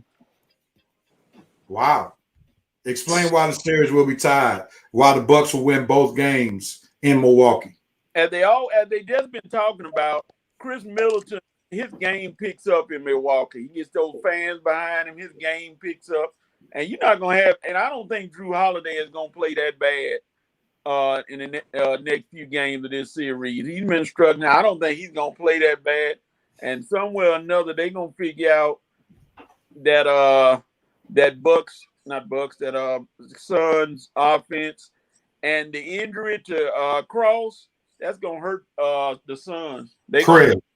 Craig. They're gonna need him down the stretch, so that's gonna hurt the Suns. So I say they'll be going into Game 5. Armani, so you got Red saying the NBA Finals will be just about over. Matter of fact, that same night it will be over.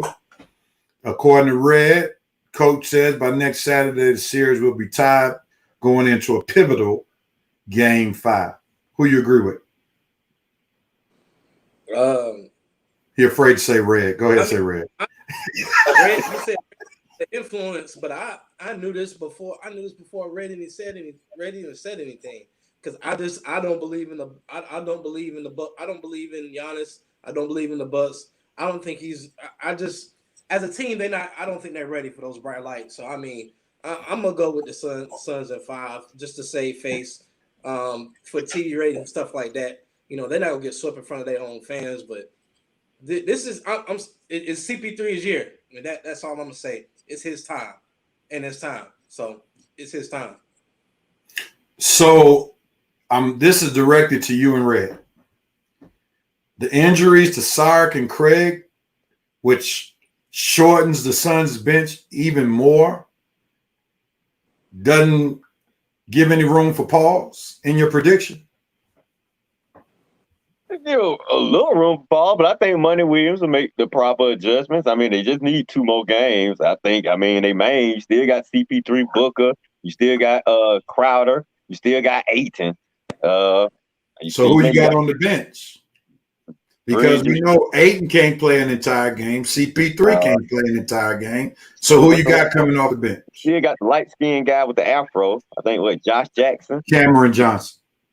No, not him. Him too. But what's the dude with the afro? Josh Johnson or Josh Cameron Johnson. I'm trying to give you the name. The guy who okay. Who's the backup point guard, the little skinny guy? You talking about Cameron Payne. Okay. They got 2 cameras. Okay, my bad. Okay. Cameron Johnson and Cameron Payne. I think that's enough bench firepower to get them past Milwaukee as long as the starters show up. But the starters going to have to show up these next 2 games. Okay, now that's wing and perimeter help. Now remember, Ayton can't play the whole game. Milwaukee has Brook Lopez, Giannis, and Portis. So Phoenix got to find some big help from somewhere. They got to find something, because even with Ayton, Giannis still dominated with 42 points. So that's going to be a problem. But I think they'll try to keep Giannis in check. They might just let Giannis get his and just stop the other screw up, which is what the Hawks probably would have did. But I think the Hawks got derailed because Giannis didn't play. They probably messed up our plan, Armani. We probably would have been better off if Giannis did play the last couple of games. But all right. So Armani, you don't have any room for pause with those injuries to the bench for the Suns? I mean, I do. However, right now at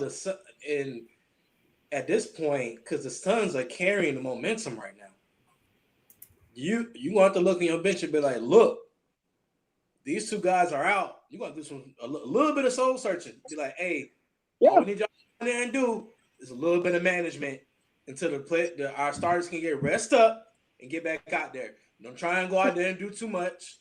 You want to find some. So, like I said, heart. Listen, we in the NBA Finals. We 2 games. You need 2 games.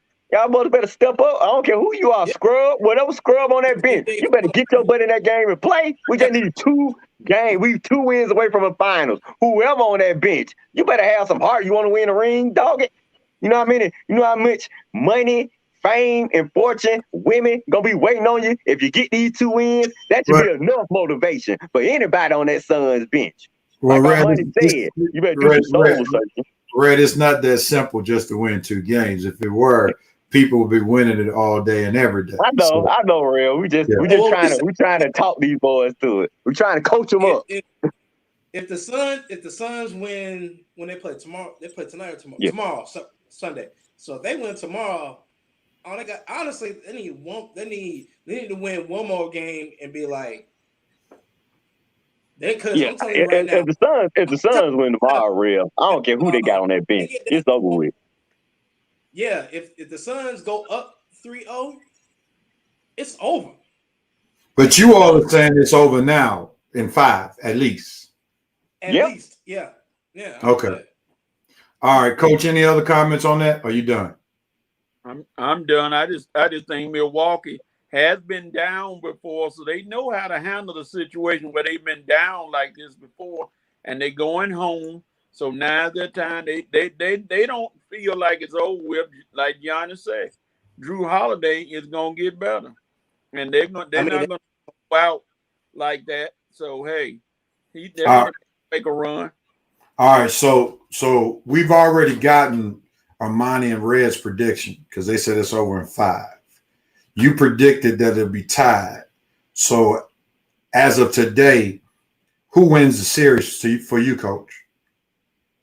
I mean, like I said, with the injuries to the bench and on the Sun, and you got fully intact Milwaukee team, I said Milwaukee in 7. Now, Coach, I got a quick question. And I don't want you to go off on me like you just did Red a few minutes ago. Here's the question. Are you not pulling for CP3 because he plays the same position that your guy plays? I know that's the motive of it, but that's the reason a lot of people are going for Chris Paul. And if he wins, it's fine. I just like the Bucks. I'm just a sideline Bucks fan. I just like, what they do. Even though it seems like they down and out, they find a way to dig in there and come back and win the game. They should have been out of this thing a long ago. Red, what's up with you taking off the glasses, bro? You sound like you act like you got some beef with what Coach just had to say. Oh, I just like the Bucks. Who just like the Bucks, man? Really, Coach? I think Rev is right. I think you just don't want CP3 to win. Just say you a CP3 hater, man. Why you talking because you weren't born when I was born. I was a Bucks fan back when they had Kareem Abdul-Jabbar. the greatest player in the NBA history, in my opinion. I was a Bucks fan back then.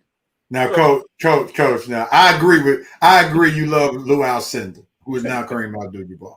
But since we've been doing this show, I must admit, coach, I never heard you say you were a Bucks fan. I've been knowing you since at least 1999, 2000. And in 21 years, I've never heard you say you were a Bucks fan, and we've talked a lot of basketball. So now, Rev, didn't I predict really, truly, didn't I predict the Bucks the last 2 years to go to the NBA championship? Did I not? You did, but you never proclaimed to be a Bucks fan. That's all I'm saying. I'm a fan. I said I'm a closet. I'm liking what they're doing, and I picked them again. So I'm gonna stay with my pick like I always do. Okay. And go with the Bucks to win it all, like I've been doing the last few years. Okay, all right. You have been calling the Bucks to win. I just don't ever remember you saying you were a closet fan. I won't say fan. I won't say that sound a little bit better now. But just say I'm a Bucks fan. I love the Bucks. I'm diehard Milwaukee. Come on. Well, he didn't say diehard. He said diehard. He didn't say diehard, dog. Trying to further your narrative. I ain't said nothing about diehard. He didn't say diehard. I get it now, though. I get it. All right. He has been on the Bucks train the past couple of seasons, so I can't deny that. But honestly, Rev, I honestly would have got it had he said, when he brought up the Kareem Abdul-Jabbar, because I know Coach is a big Kareem Abdul-Jabbar fan now. So if he had said, I was cheering for him when he won it all the way back in the day, I would have believed him now. I don't think he's been a Bucks fan since he left. Right. But while he was there, I could see Coach cheering for him. Coach was the only one living at that time, too. There you go.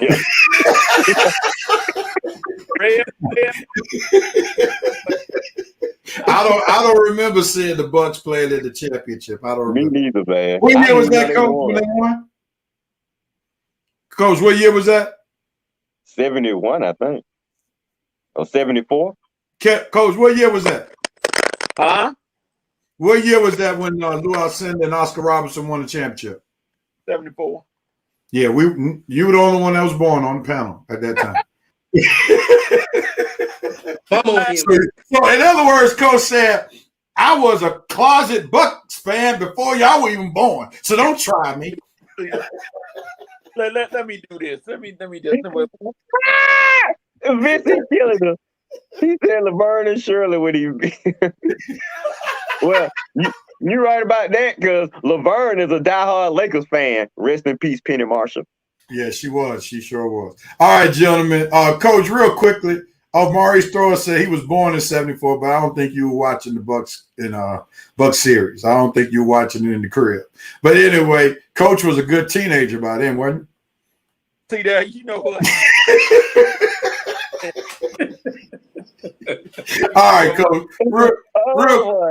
Real quickly, Coach. We know that there's a big fight going on tonight. We're going to let you give us some commentary on this fight tonight. I'm going to pull up the tape, the UFC fight, before we give this show a close. You got Conor McGregor going against Dustin Poirier, and both of them 32, both of them 5'9", both of them about the same weight, both of them got about the same amount of reach. I'm not a big UFC guy, I will admit, but Coach, you did bring this topic up, so we're going to let you wax poetically. What's your thoughts about the fight on tonight, the UFC fight? Give us some information. Well, you got Poirier, who's a solid fighter, but Colin McGregor, the double M, as I call him, motor mouth, he knows how to sell his fights, and that's what he's doing now.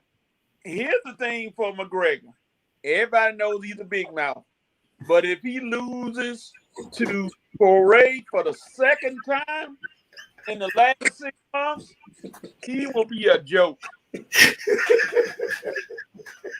And you know what, Thomas? Leatherhead. He don't went George Clooney on you, Coach. What you call it?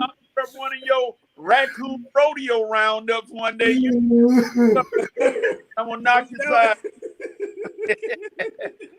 You know what? That was the best one. Yeah, I can't wait to the next. He went Coach. He went George Clooney on you, man. Talk about. Go ahead, Coach. I'm sorry, man. I don't know why Thomas did that to you while you were talking. Go ahead. If Poirier beats McGregor, this will be the second time. The second time.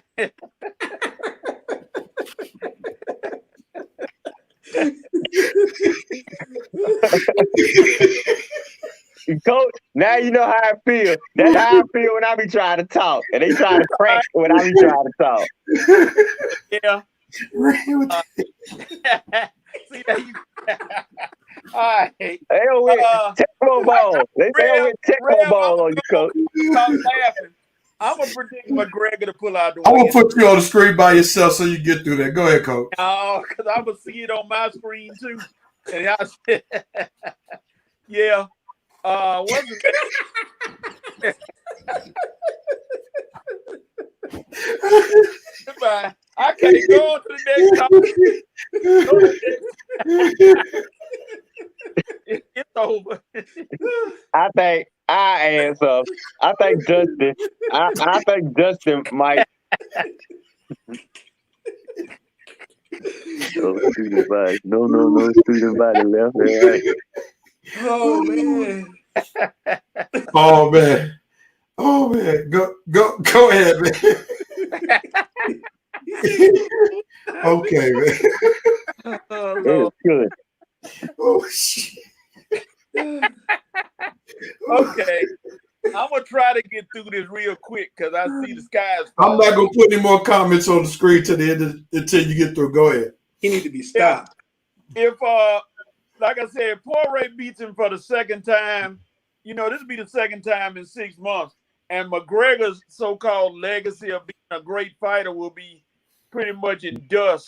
And he'll be lost 3 out of the last 4 actual fights he was in. So I think McGregor will pull it out. I don't know if he's going to knock him out, but I think he's going to go ahead and pull him out.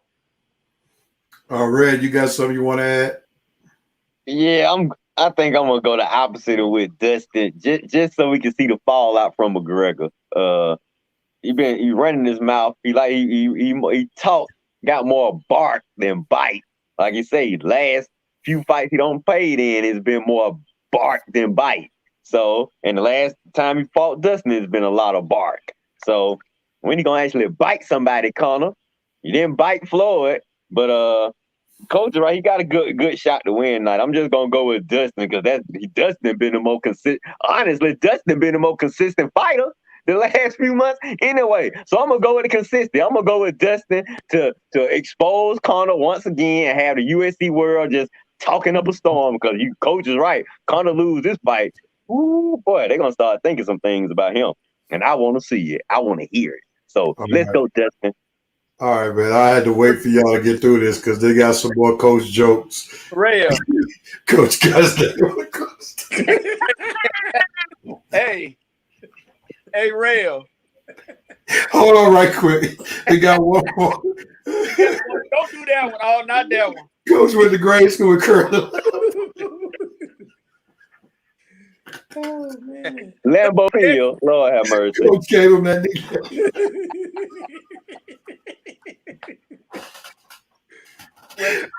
All I got to say is this. One good thing about being old, everybody hope to get there. That's all I can say. That is true. Amen. Amen to that. That's true.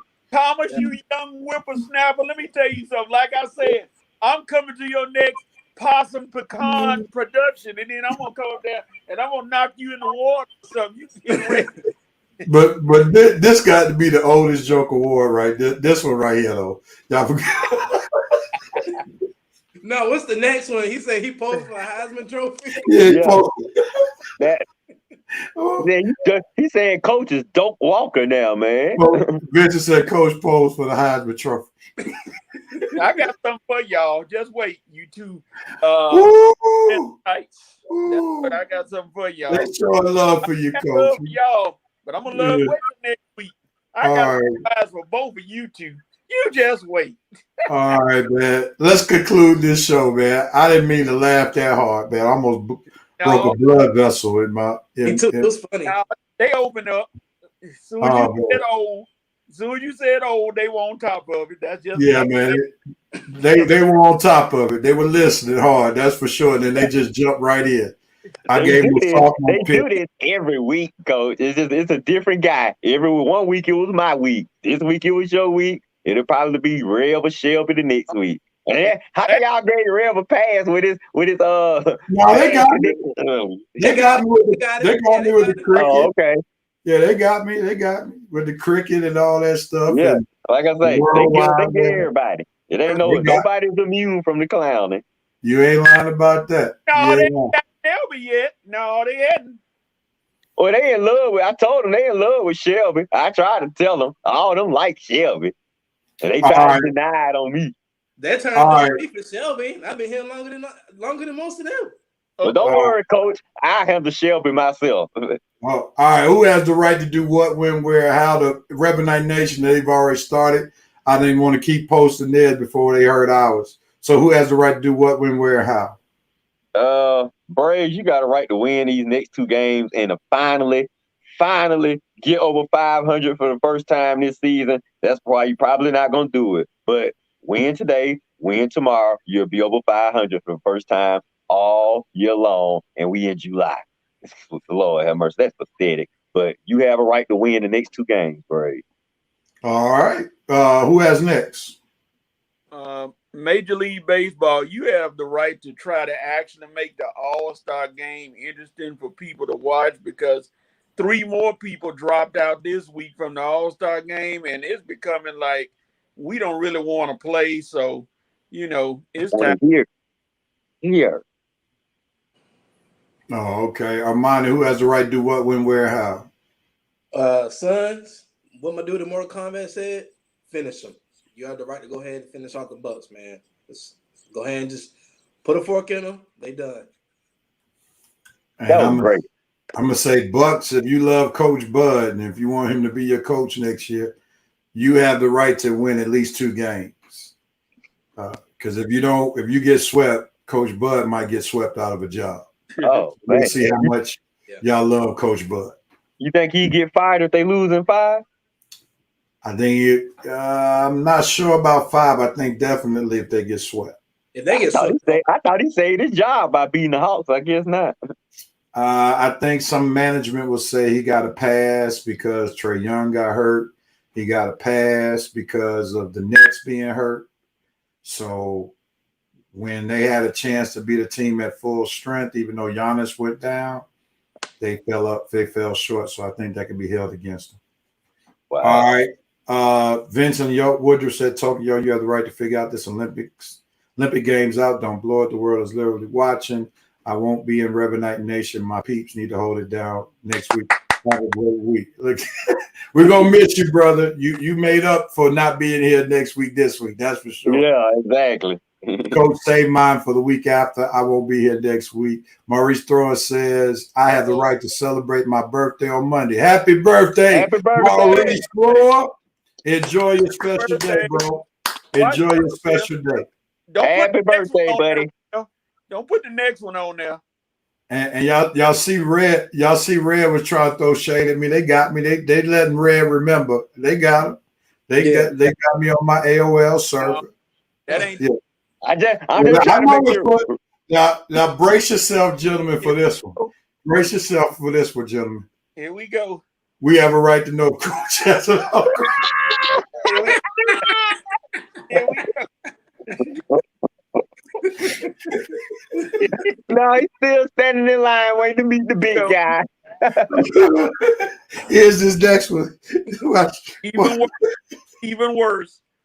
This is Coach's Social Security number. Here we go. Here we go. God,